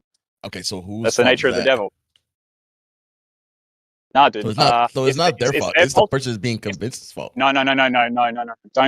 You want to go down that path? 100%. It's their choice because they were forced. Okay, let's go down that dark path. Risky, hold on. So if you can convince someone, hold on, Risky. Well, I'm sorry, Risky. If somebody was forcing them, then that's a problem. Now, if somebody's being convinced, that means that person isn't there to actually. He's making a conscious decision to grab it. Is that your conclusion? Yeah, well, I mean, no, they were compelled, and they were sort of convinced and tricked into participating in such an activity. Let me ask you: did they convince you? Hell no. Why not? Because I asked questions. So they didn't ask questions. Not as many questions as I asked. Yeah, so then that is their fault. I don't care. Like they share a fault. I'll concede that point, right? They share somewhat of a fault in participating in such an experiment. But I also allocate a reasonable amount of fault for those who set up the premise by which that they would sort of fall into that. Yeah, but I mean, it's of course. So there's accountability. Of course, there's accountability. But I mean, now if they were forcing people to do stuff, that's a different story. They were. Anybody could try to compel anybody to do anything. Now it's up to the individual to make that choice whether to actually do it or not. Now, I didn't do it because I have my sister did it and she suffered some consequences because of it. But I mean, it was her choice. We told her, but she wanted to listen to somebody else, and okay, I mean that's her choices. So can I still hold the people accountable who actually created the circumstances by which that person felt compelled to engage hold your family in the responsible. You hold your family responsible. No. For actually being idiots, for not actually listening or looking up. If somebody tells you, hey, come do this, but somebody tells you, hey, watch out, because that could be, and you're going to take a step back and start looking to see why is he trying me to do this before I actually step into something that I might not be sure of. Sounds like a good way to destroy your own family, that's for sure. Considering all circumstances, I would say that they are accountable for the circumstances that were essentially, it was by design. Like the whole sort of fear campaign set up the premise for people taking the experimental jabs. I can hold them accountable. At the same time, I do agree with you that essentially the people that chose to engage in that experimentation, the consequences are for them to hold, but doesn't mean I should let the other guys off the hook.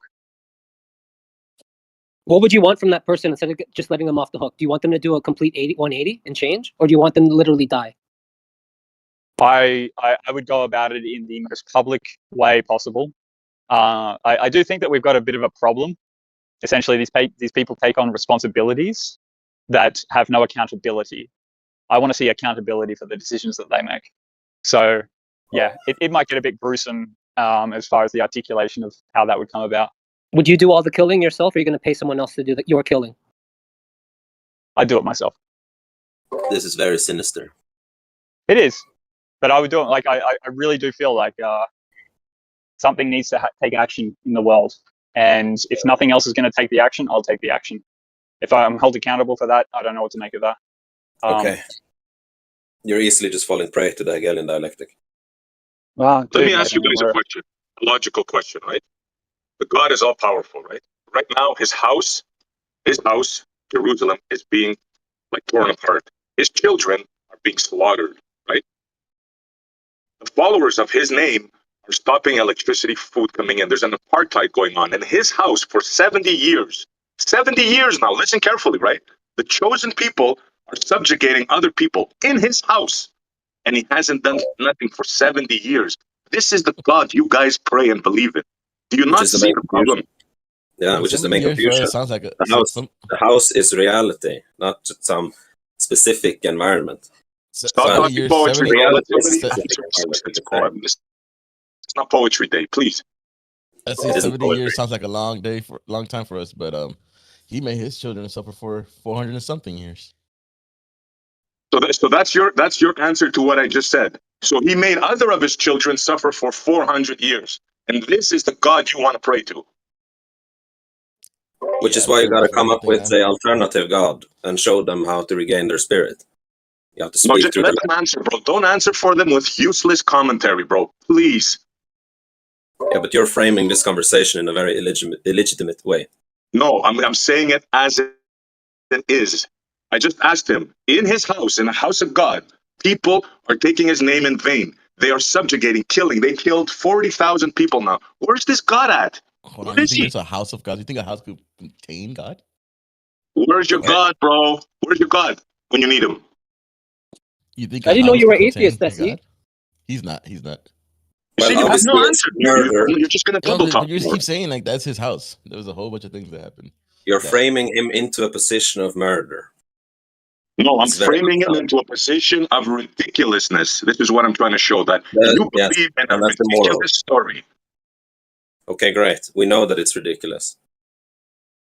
But you're still going to make excuses of it. No. So gas pressure without a container, but you're still going to argue it, right? Just like the ballers, without giving any critical think to it, right? Some things are too holy for people's intelligence. There's a lot more nuances. A lot more nuance than that. Let's see. Oh, Montreal, what's the God do? There's people dying from cancer. Why hasn't God done anything? I mean, Exactly. Why does your God allow little young babies to be born with cancer? Right there. It's over for you, man. What should God do about your first proposition? This has to do with sin, bro. Of course, bro, you're going to come up with some stupid answer, bro. Why a child can be born with cancer? You're going to make please don't interrupt me. You're going to make an excuse in your brain how a God can allow a baby to be born with cancer and have his parents witness that. You're going to make an excuse about it. Zanek, will you shut up? Zanek, you sound like Xanax. Jesus, can you even pronounce my name? No, just stop interrupting, bro. I'm going to put you on mute. Go ahead. So why is it? I'm going to put you some kind of analogy, dude. Why does it get cold? Why does it get cold? This is you're asking me a question. Answer my question, dude. Why does it get cold? I'm asking you, why does it get cold? How am I supposed to know that, bro? What kind of a question is that, bro? Because goes away. Hold on, let me tell you. It's not an unreasonable question. Hold on, Riks. Okay. Oh, yeah, I'm agreeing with you. Let SC and Elba go for it. Give us a couple of minutes, guys, please. Let's not do this interrupting thing. Yeah, then 1-on-1 for 5. Okay, go on. I'm all yours, bro. On Earth, why does it get cold? So like that. Because the sun goes down. Because the sun goes away, right? Why does it get dark? Same reason. Alcohol. So, dude, what the hell? So let's put it like this: if God gets close, everything's fine. But since people have driven God away by sin, bad things happen. I'm sorry, bro, but that makes absolutely zero sense what you just said there. What do you mean? Answer my question. When the sun is close to you, it is heat. When there's light, there's no darkness. Okay, very good. When I turn on the light, the darkness goes away. Right. Now answer my question. That is what I mean. That God is light. God is healing. Everything, God is just. If God is close to us, there is no issues. But the problem is God stepped away. He said, my soul would not contend with men. So he came here, he messed everything up, he made everybody speak different languages, right? He didn't give the message of salvation to everybody, just a few people, so he could be ambiguous enough so they can argue. Not true. What kind of a being is that, bro? When God created men, he told them, don't do this, because the day you do, you would surely die. Bro, even the beginning of the story, can I speak? Even the beginning of the story makes no sense, bro. He puts you in a garden and he puts a tree there with a freaking app. Just listen. It's like romper room shit, man. It's like you're believing in fantasies, bro. Contradictions, right? He puts you in a garden where you don't know evil or sin in that, and he puts a tree there with that thing. Just listen to that story, bro. In what world does that make sense to you? It makes sense to the majority of it's the largest faith in the world. So maybe they get it and you don't get it. It's okay. You don't want if you don't framing them into a nothing. Framing them into is not going to solve anything. Listen, if you guys want to believe in a cockamamie story that makes absolutely no sense, that's up to you. If you don't want to see the illogical things behind it, that's completely up to you. That's how we feel about whatever you believe, for sure. So I'm not going to go around saying whatever you think is illogical and is the most stupidest thing I ever heard. I don't have time for that. But if you want to continue to do that about other people, the largest faith in the world, that's okay. You can use your time to do that. Much love. I can and I will. When religion comes up, I'm going to say what I believe is the truth. If that offends you, that's on you, bro. Doesn't offend me at all, and that's why I do the same. So I just don't think it's right to be hypocritical. That's it.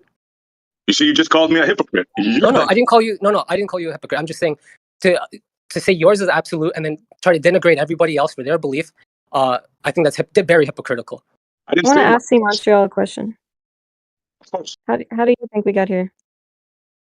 How do I think we got here? I think, and this is just purely my thoughts, right? After all these years, I think we were created, right? Because we're too complex just to have evolved the way they tell us evolution. But our creator, what I believe in, I don't know what it is, but it's certainly not that creator in the Bible, the person that made us and thinks about us and cares about us. That's all nonsense. If anything, the person that created us could care less about us. Like, there's no way that he can care more or less than us. He made us food. Right? He made his great creation food.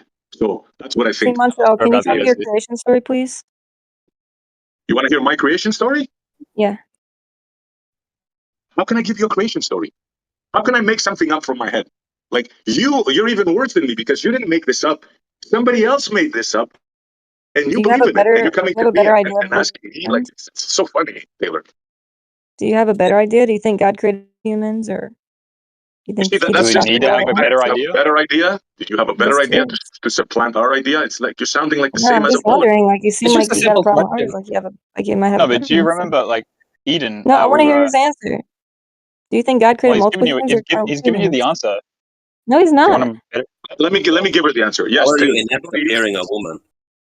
Hold on, Siak. Yes, Taylor. I believe that the creator, whatever that creator was, created everything.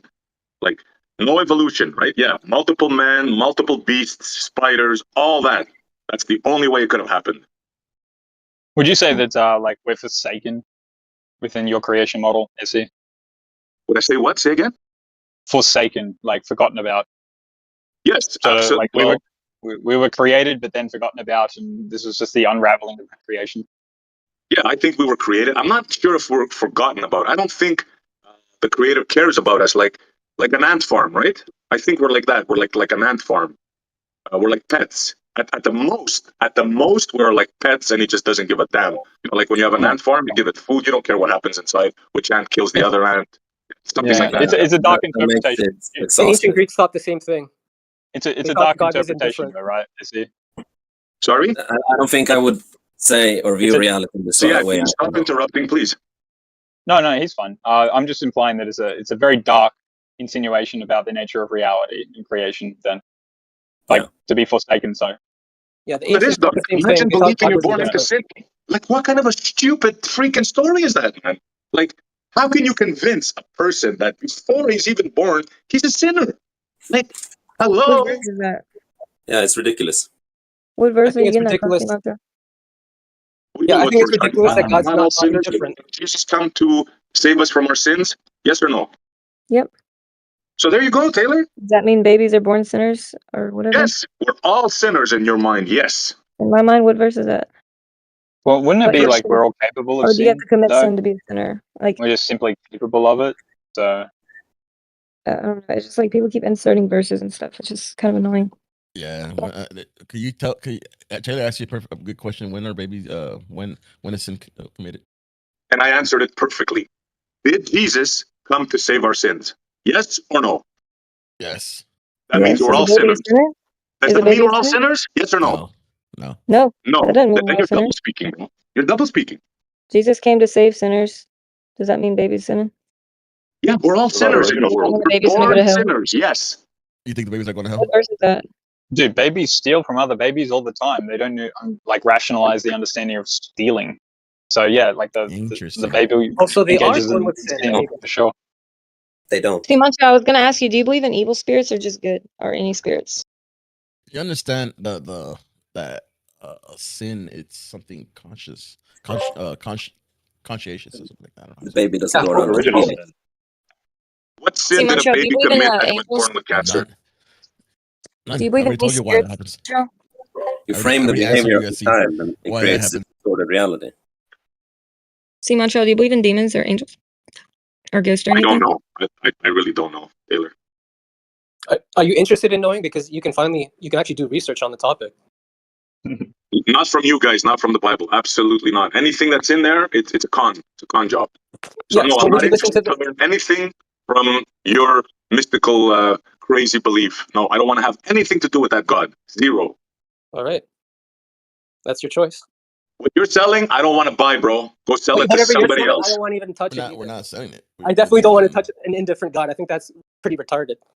To think That's God's your God. indifferent. Your God put you here, left you here, and makes babies born with That's what you cancer. think. And you That's what make you think. excuses for him. No, It's that's too what you funny, think. man. Yeah, you think God's indifferent, and maybe you don't even know about God because you didn't seem to formulate it. You were saying maybe he's indifferent, maybe he's this, maybe he's that. Seems like you're still formulating what God is. No, I'm not formulating. I'm showing you that your God is indifferent. He doesn't give a damn about you. He never gave a damn about you. And the people in his house right now in Jerusalem, where his son was put on the cross, right there in that spot, people are getting killed right now, and he's doing nothing about it. So your God is full of crap. I'm sorry. So your God? Wait, no, that's your God. You said your God's indifferent. So what are you talking about? My God? That's your God too, right? No, that's not my God. I don't want to have anything to do with So is that your God. God intervening? You said or your not? God's indifferent. So he's not doing anything. That you just said your God's why indifferent. isn't your God doing anything about that? Because that's how the God designed it, right? It's very evident. Hold on, please don't get triggered. Let me finish. It's evident, right?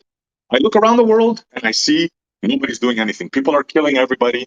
So if there was a God, and if he was good, he would put an end to it right now. So that tells me why haven't your God there is done no God, and he doesn't give a damn about us. Because his God's not good. His God's not good. It's pretty simple. That's what I just said. You tell me how your God is. No, but like it's irrational. Like if you think your God is good, it's irrational. Like to think that that good God would allow bad things to happen. Like simplistically, if I can outline it like that. Elbow, that was a good question.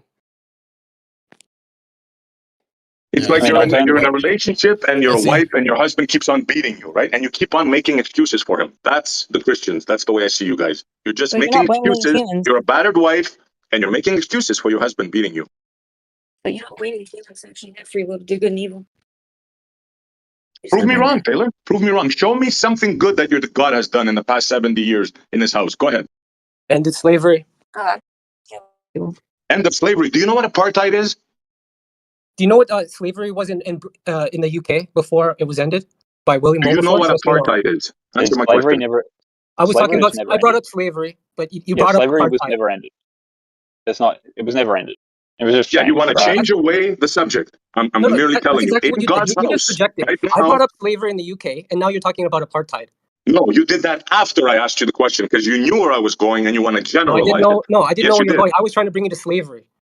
Yeah, but that's not what I said. I asked you, I know do you know what apartheid is? Slavery, but then you wanted to switch to apartheid because you guys think you're communicating right now? No, I don't think it. I think he was diverting by bringing up apartheid when I mentioned slavery. No, you were diverting. I was talking about God's house. I was talking about God's house, and I was about to show you that this God isn't different. He allowed the subjugation of 2.5 million people, 70 years in his house. You got to come to terms with that, my friend. Not me. You. Listen to this though. See, what is this? Is this a framing? Hold on, it's not that, bro. Why do you always do this, bro? Come on, man. He came to them, and they denied him. Matter of fact, they crucified him. They came to him, so they denied him. So now they should suffer, right? Stepped away from them. Unbelievable, bro. You're too smart for this, man. All of you, Taylor, all of you are too smart to believe in this bullshit, man. Sorry. You're too smart to think that God created us in this design just to sit on the back burner. That's what he did. That's what he did, Taylor. He created us and he left us to our misery. Why can't you see that? How is this conversation anything about public shaming? That's true. Thank you for pointing that out. Not public shaming. It's showing you that you believe in something that is not true. You believe in a story that doesn't make sense. The way you're framing this is creating a very inhospitable environment. Yes. Maybe it is showing you maybe what that's the God nature of the way that does. one needs to communicate this. Like, I mean, you can't make it savory and tell someone that their worldview is upside down. There's just no way like you can do that in a savory manner. So you don't need to excuse his vile behavior when he can regulate himself. It's like unacceptable. It's like way too much. Well, I don't Oh, y'all hurt by actually this? Hold on, y'all feel hurt No, by I'm this? just saying, like, you shouldn't act like that. If your faith is so You think strong, hold on? SE is nothing compared to what's coming. So, Wow, someone has sinister plans and knows what's up. Sounds I like have sinister plans, man. No, Mr. that's not Laid sinister Back, plans. chill on the alcohol. Should say Dude, something that's not more. sinister. That's got nothing to do with sinister plans, man. Yeah, It's- I'm problem is actually that- gonna be on the wrong side of that, dude. I'm the one when if it comes at my time. So what are you doing? I'm not doing anything. I'm one that will probably be persecuted. What are you talking about? You think I can't hear? I don't know what you're hearing. I think you're just weird. Oh, it's quite weird. I'm just saying what SE is doing is nothing compared to what's gonna happen. Matter of fact, that might be Oh, the fruit compared of to what's what's gonna happening happen. now. Dude, shut To up, what? dude. I'm talking. It's Yeah, probably you the are. fruit. Oh, dude, you're See, interrupting. if you keep this up, I'm gonna time you out, bro. Last warning. Go ahead, Elmo. SE's vision, point of view was growing up what's going on with people at the moment, which is gonna expand into a hate for Christians that believe in that. So what? You think we're gonna hate Christians all of a sudden? Oh, it's gonna happen, dude. It's gonna be Christians are gonna be persecuted. What are you talking about? So You what sound about very those who are scared. not? Yeah, well, I mean, like this is the issue, right? Like, I mean, you're putting yourself into a persecuted class potentially, and Yeah, then it is what it is. it's kind I of would it die kind of for it. reminds me. Does it not like sort of like the persecution of the Jews? Like, are you seeking out that persecution or No, not at all. Yeah. But Yeah, that's so what's gonna like by happen. choosing, you don't think that like you're kind of seeking out that persecution? You know it's Not going to at come all. for you, but you like So withstand what? that. You rather go to be judged by somebody that's higher than this and not go to heaven? Not have I everlasting guess life? it depends on your interpretation of heaven, right? Like Well, something of heaven which will come to earth. unsubstantiated, right? Yeah, Supposing that's you know what questions, heaven is. You know what the most important question is? Why, if God was the ultimate creator, right? That religion, why did he not spread his message to everybody? Like, why isn't everybody Christian? Did he not have enough Wi-Fi power? Could he have not walked another 50 steps? Are we Why? not talking about it right now? Yeah, but Taylor, that's not my question. If that It was has the been message, he spread. could have been able to spread it to everybody. Why is there like Everybody pretty much knows 300,000 about it. religions? You know what? Because it's better for people that not hear, that actually hear and deny it. Because if you heard and deny it, you have no excuse. If you Yeah, but if you did hear, hold on. If you didn't hear it, you have an excuse because the word didn't come to you. And why Okay, was but didn't he have enough power to make everybody hear it? So Hold on, what is man. your Hold on, let me- excuse of not speaking Now plain is your English? time to come in, Siak. Now is your time. After two people spoke, you felt you should go after. Unbelievable, man. No, What's the I number one already greatest set selling the book of all space time? facilitated for conversation. You want to facilitate the space now? Okay, great. No, I Finally. want you to stop interrupting. That's what I want you to do.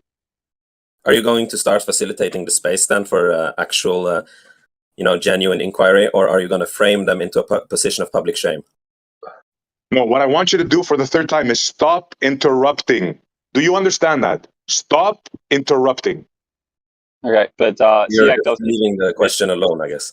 So for SEAC to engage in the conversation, he needs to risk potentially interrupting. So like we can continue on. like There's no there. Concerned. Although I do acknowledge we've got to respect each other's. Yeah. Yeah,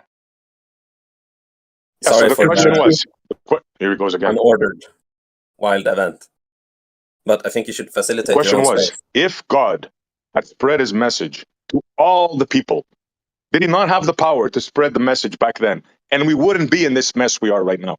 Can somebody please address that question? Why did the most powerful being in the world not spread his message at the time when it could have affected the whole world? Why? He did. He did. Yep. And today we live in a world where the greatest selling book of all time is what? The Bible. So he did spread the message. You had the most manuscripts widespread in Did I such a come short through time there? compared to any other ancient event. It's actually Lord of the Rings is the best selling book, but Bible comes second, close. The what? I'm joking. I said the Lord of the Rings. I think I've looked this up before. What's the most selling book you said? The greatest selling book of all time is the Bible. I was joking. I said Lord of the Rings, but it might be Harry Potter. I don't think so. No, it's I think I definitely the broke up Bible. there. Did you guys hear my question? No, you were silent, Essie. Okay, let me try again. Why did the most powerful being that created us, when he had a chance after the resurrection, why did he not spread the message to the whole world at that time? Why? Dude, the whole world did know about it. The message was spread. No, it wasn't. You said 500 people on the ground, and then they beheaded him. That was just what he resurrected to and showed in the city. The most So powerful how did he message spread the message? You mean every China person, every Indian heard that message? I actually did know about the resurrection, yeah. What is this, persecution? And other people went out and shared with know. other countries. This is why they had the most manuscripts so widespread compared to any other ancient text. Yeah, who cares though? Like the biggest manuscript that's been sold is the globe. That's the thing that keeps going on and on and on and on and on. So is the Bible more powerful than the globe, or what? The Bible teaches against the globe. But see how y'all are contradicting, you're saying the message should be spread, but now you got people what? suggesting Totally, the globe. A good thing or a bad thing to be spread? I don't get it. Totally. Like that wasn't the lose- question. That wasn't the question. This all-powerful being had the ability to pass the message to the whole world. Why did he not? And if he did, why did the world not accept that message? He said people wouldn't accept it. But why? If I saw Why some don't you man accept- I floating don't in know. midair. No, the thing is, he didn't pass the to heaven, message. Obviously, he didn't pass the message, right? Yeah, we're talking about it now. If he did, why would you need missionaries? Hold on. Here's another contradiction. Missionaries are If he part of the passed the thing we message, talked about. why? Yeah, you're not gonna let me talk. I know. Because of the cover up. They're trying to cover up the Bible. And It's missionaries idiots. are a culprit. You know, if you want to put it that way. Why is there cover up the missionaries if you Bible. pass the message? They're Everything the you ones say passing it, contradicts dude. itself. God Everything you works say. through people. And notice, you interrupt me every time I speak, right? Every time I You're gonna ask speak, the same you question. interrupt me. You already answered it. Like right now, like you did it right now. And Stop what you're about creating to such ask a the victim same of question. yourself, Wesley. So I ask again, why did he not pass the message to everybody when he could have? This would have ended everything. We would have all been speaking the same language right now. But he did the complete. And you see, you're interrupting me. I give up, man. You guys just keep believing in your fantasies. Nobody even interrupted you just now. You're tripping. He's hurt. I'm not hurt, I man. was It's a always waste of told time. It's like you guys believe in Asgard, and that's it. You're going to keep believing in Asgard no matter what I tell you. You're going to keep believing in Asgard. So you feel sad. I was told that the message was written on the hearts of men. That it does I actually. feel sad for you, Siak. Yes, I feel sad for you. I do, really. That's Feel with unfortunate. public I feel shaming. sad for me. The public shaming. I guess it feels good to try to shame others for their beliefs. I'm Seems not like a shaming you noble at all. tactic. I'm just, Seems it's like not a character shame. assassination. No, you're taking it as shame because you're trying to portray me as somebody that's not using logic and that. And I'm showing you, no, you're the ones that don't have logic. You're the ones that are in a cult, but you just don't want to see it. There we go. Can't resist it. Can't help I'm in a yourself. cult by praying to my creator. Right. No, it's a classical cult. Look up the word cult and see what Yeah, it says. I have, and I'm not in one.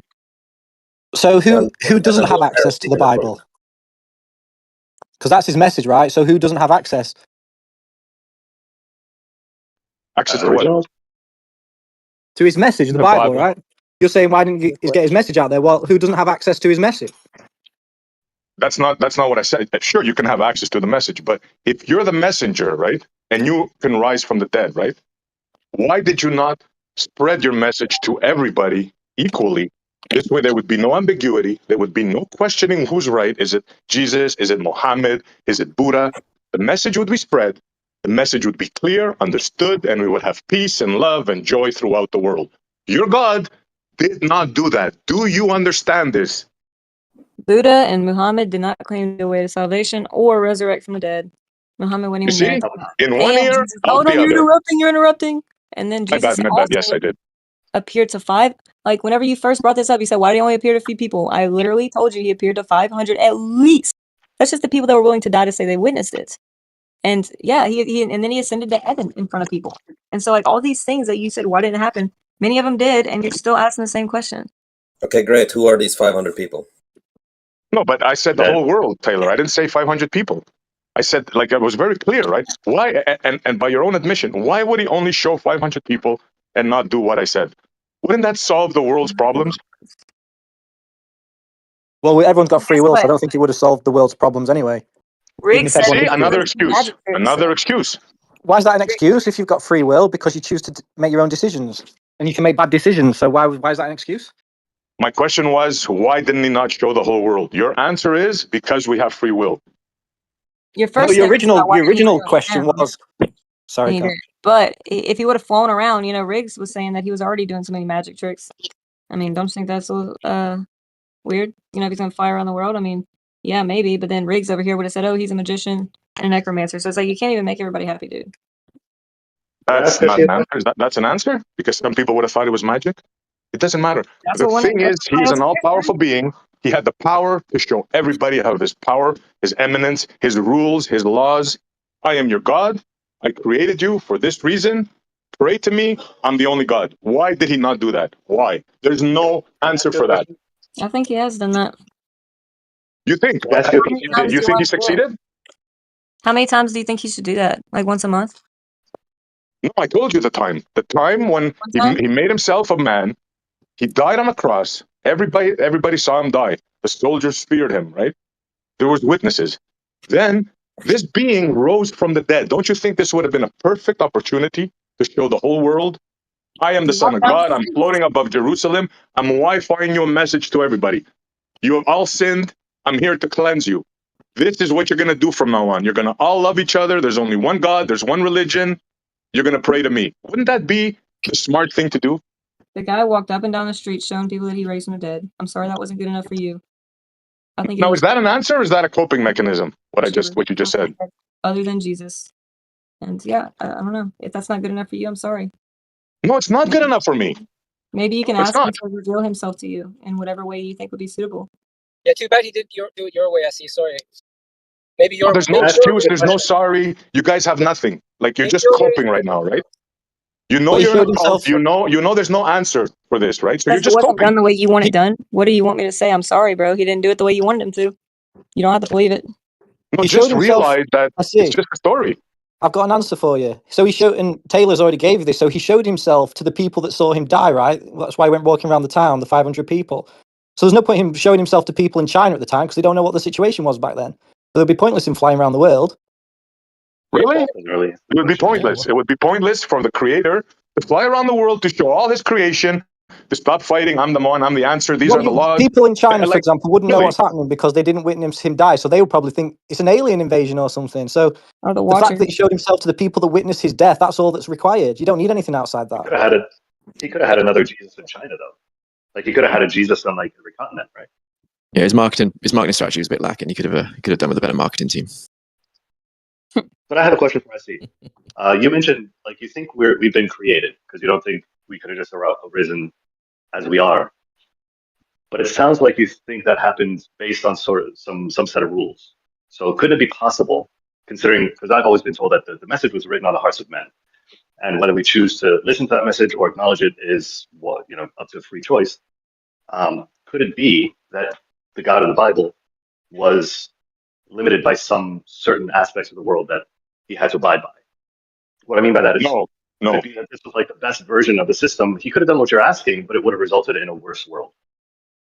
How so? How do you see that? If he would have spread the message that for us to love and don't kill and the 10 Commandments, and how do you see that as being worse? Because he could have done it in a way where people are obliged to accept it, but that would have made that acceptance meaningless. So it's only has meaning through free will, for example. I just off the top of my head, but it could be a number of reasons why it wouldn't work. No, but I didn't say oblige. I didn't say oblige, right? Picture now, right? Picture now, you look out your window and you see a dude floating up there, right? And everybody sees him, and he starts talking in your brain. You're just hearing it, and you look at your wife, you look at your neighbor, and they're all hearing this message. I am the Son of God. I am here to cleanse you of your sin. You don't think that message would have sunk in? You don't think people would have said, "Holy cow, man"? I think the better message is that people witness your death and then you reveal yourself to them afterwards. I think that's a better message than a flying person. You think just leave people alone all their lives believing in something not true, and when they die, show yourself? What kind of logic is that, dude? Well, you see someone die and then you actually witness them die and then you see them the next day walking downtown. I think that's pretty. Yeah, It's not good enough for C Montreal. Okay, we'll never make him happy. If I see my nonna again, like, I'd be like, bloody hell, what's she doing here? You know, and then people tell me, no, you've not seen her. She's dead. I'd be like, I definitely did, and you know, that's quite convincing for someone that's seen someone die, I think. And just seeing random people fly around like aliens, you could project that onto anything. You could say it's aliens. You could say it's all kinds of things. Yeah, I think we're talking past each other. That's what I think. Yeah, because you're framing the conversation in a very weird way. I'm not framing it. I'm just showing you exactly what is said to have happened. You're not. You're said to be born into sin. Imagine the story now. Everybody gets born into sin. Again, please. Dude, you're framing So it. you're not born into sin. How you frame the conversation. I tried to reframe it now. Oh dear. Can we switch I have a topic? question, Montreal. If that did happen, if you did fly around above all the towns, what would you do? I'd be a Christian right now. There'd be no way for me to have seen something like that, not being inspired, and obviously I would say, look, this is our creator. Look, this guy's flying in the air. Change your ways. This and that. You'd follow the Lord. Yeah, hell yeah. Oh, so. But if there's no way to deny that, isn't that a kind of obligation? Doesn't that, in a sense, support free will? Why is it funny, bro? It's complete logic. No, it's funny. You know what? As your complete unlogic. I mean, it's just mind-boggling to me, this So conversation. if you see guys floating in the sky, I was trying to get in when SC just was addressing me. Thank you. It's funny because there is going to be a time that something's going to come, supposedly coming with science. So you said again, yeah, we're back at it. Ain't nobody talking to you, Zenik. Yeah, I know. That's going to deceive many. Oh wow. Siak, one more intervention. I know I keep saying this, but I swear to God, bro, I'm going to time you out for an hour or something. Where does that knowledge come from? I'm curious. Oh, are you going to cut me off now because I'm questioning your source? Huh? What is this is the last time I'm going to let you do this, only because I'm in the convo. If you do it again, I'm going to time you out. I'm telling you right now. I think he was just trying to chime in at that time. Like, it seems like you are actually unaware of what I'm doing. I don't care what you're doing. Just stay in the convo. Don't interrupt. Yeah, I'm here. I appreciate your input, Zanik. And thanks, SC. But if you're going to make a frame of public shame, then I think it's a moral duty to interrupt. You see, he's doing. Guys, am I wrong here or what? Is it beyond the veil or what did Sinek say? Yeah, you told me like 20 times already. You're gonna give him like 20 warnings, man. I don't think there's anything wrong in how Bessie is framing it. I think everyone in this conversation is maybe passionate, but I don't hear any shaming exactly. Okay, let's get to the topic. Why is it not shaming? Let's figure it out. No, you want because you want to dive into whatever else. Matter of fact, no. Escape the topic. You can go on and mute me. Sure. Yeah, you can mute yourself because you're trying to change the subject. No, I think.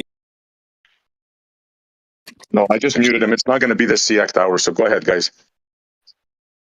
Yeah, the thing is, you want to start seeing, here somebody doing something to believe that he's God, and that's what's going to come. That's what's going to come. Somebody showing you signs and gonna give you some lying words, and you're gonna believe it.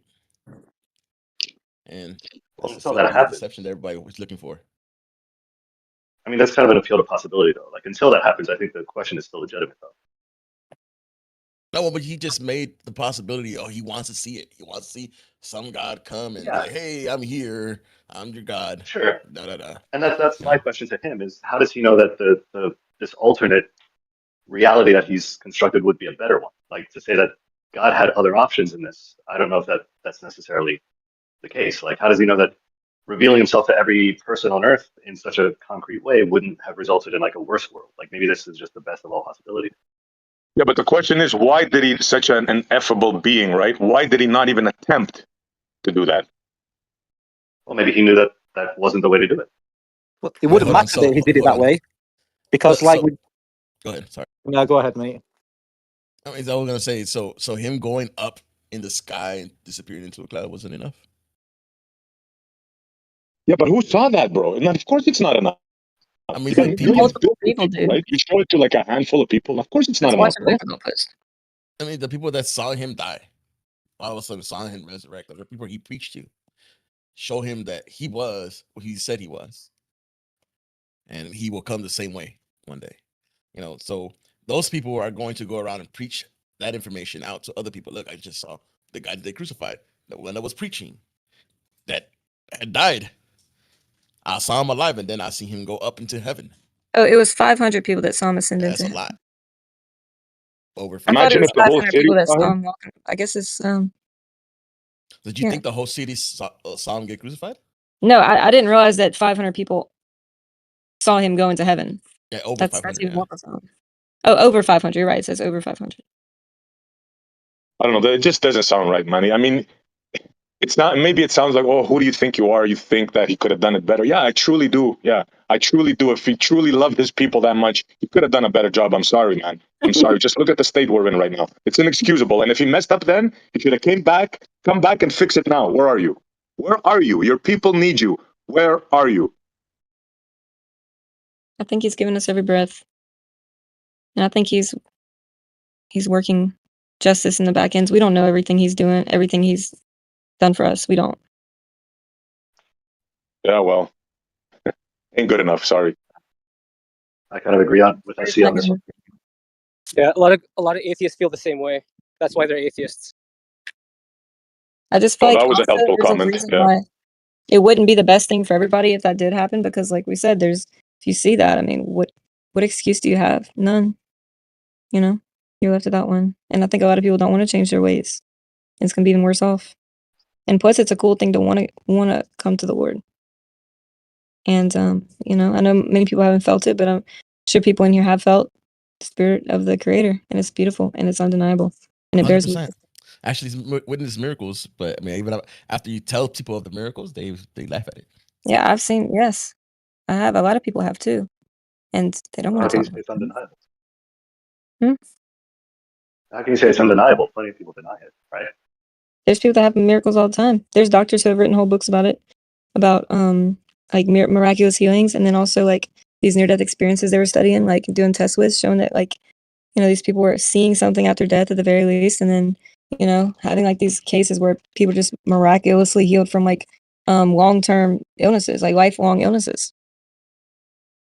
Doesn't it seem strange to you that most people who have near-death experiences see the holy figures of the religion they were raised in? Somebody messaged me and said that's just flat out BS, and I would just ask them to come and tell me what was BS that I said. Thank you.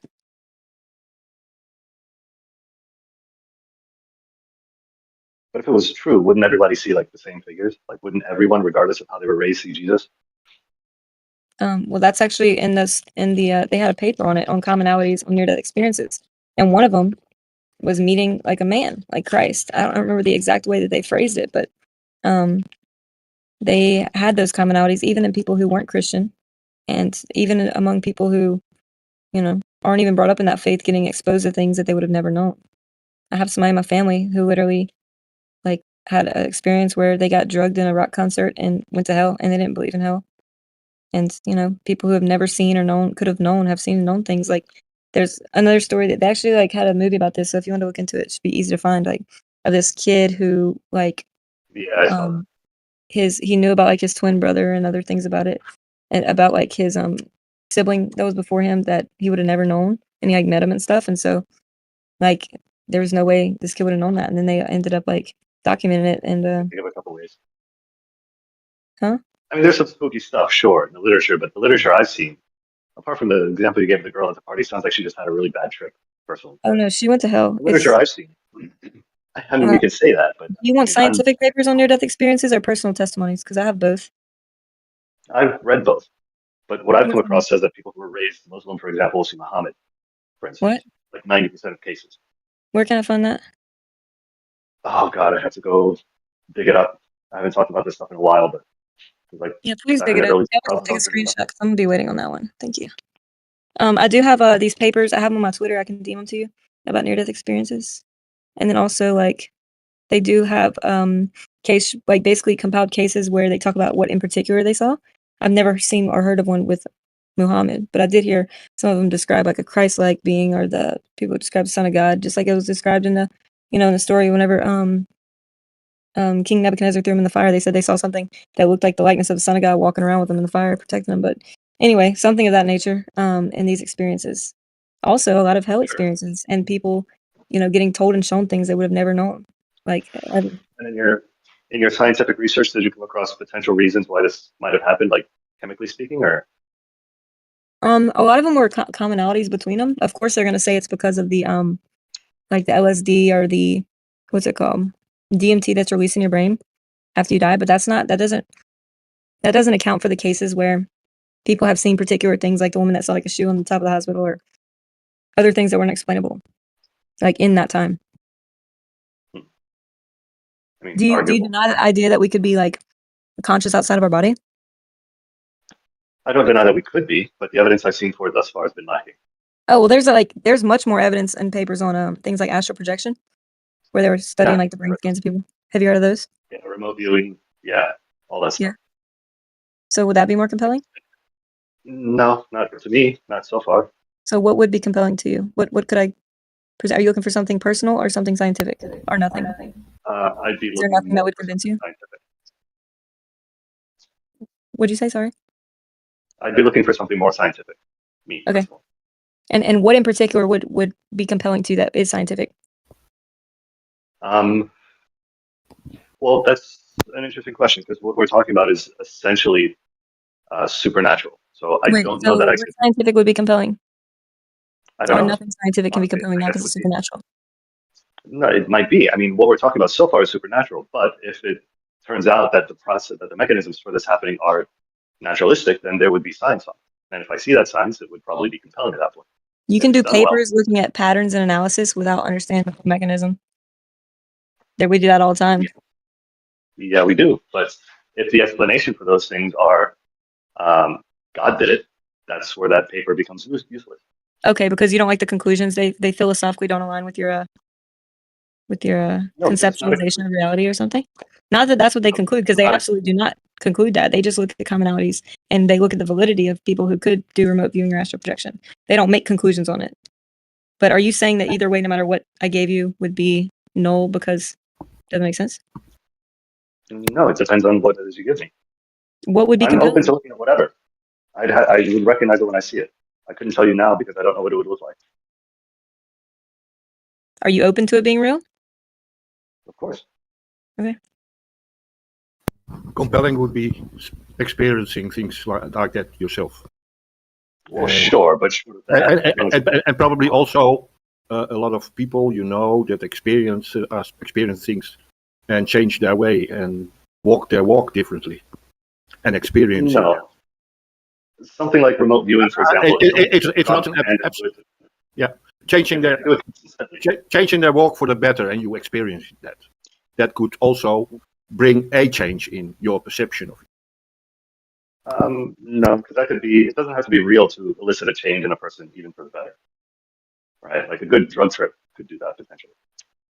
I think it's very good. It's very good manufactotum to keep a certain distance to what others say, because a lot of people want to use these things to gain profit in a competitive surrounding.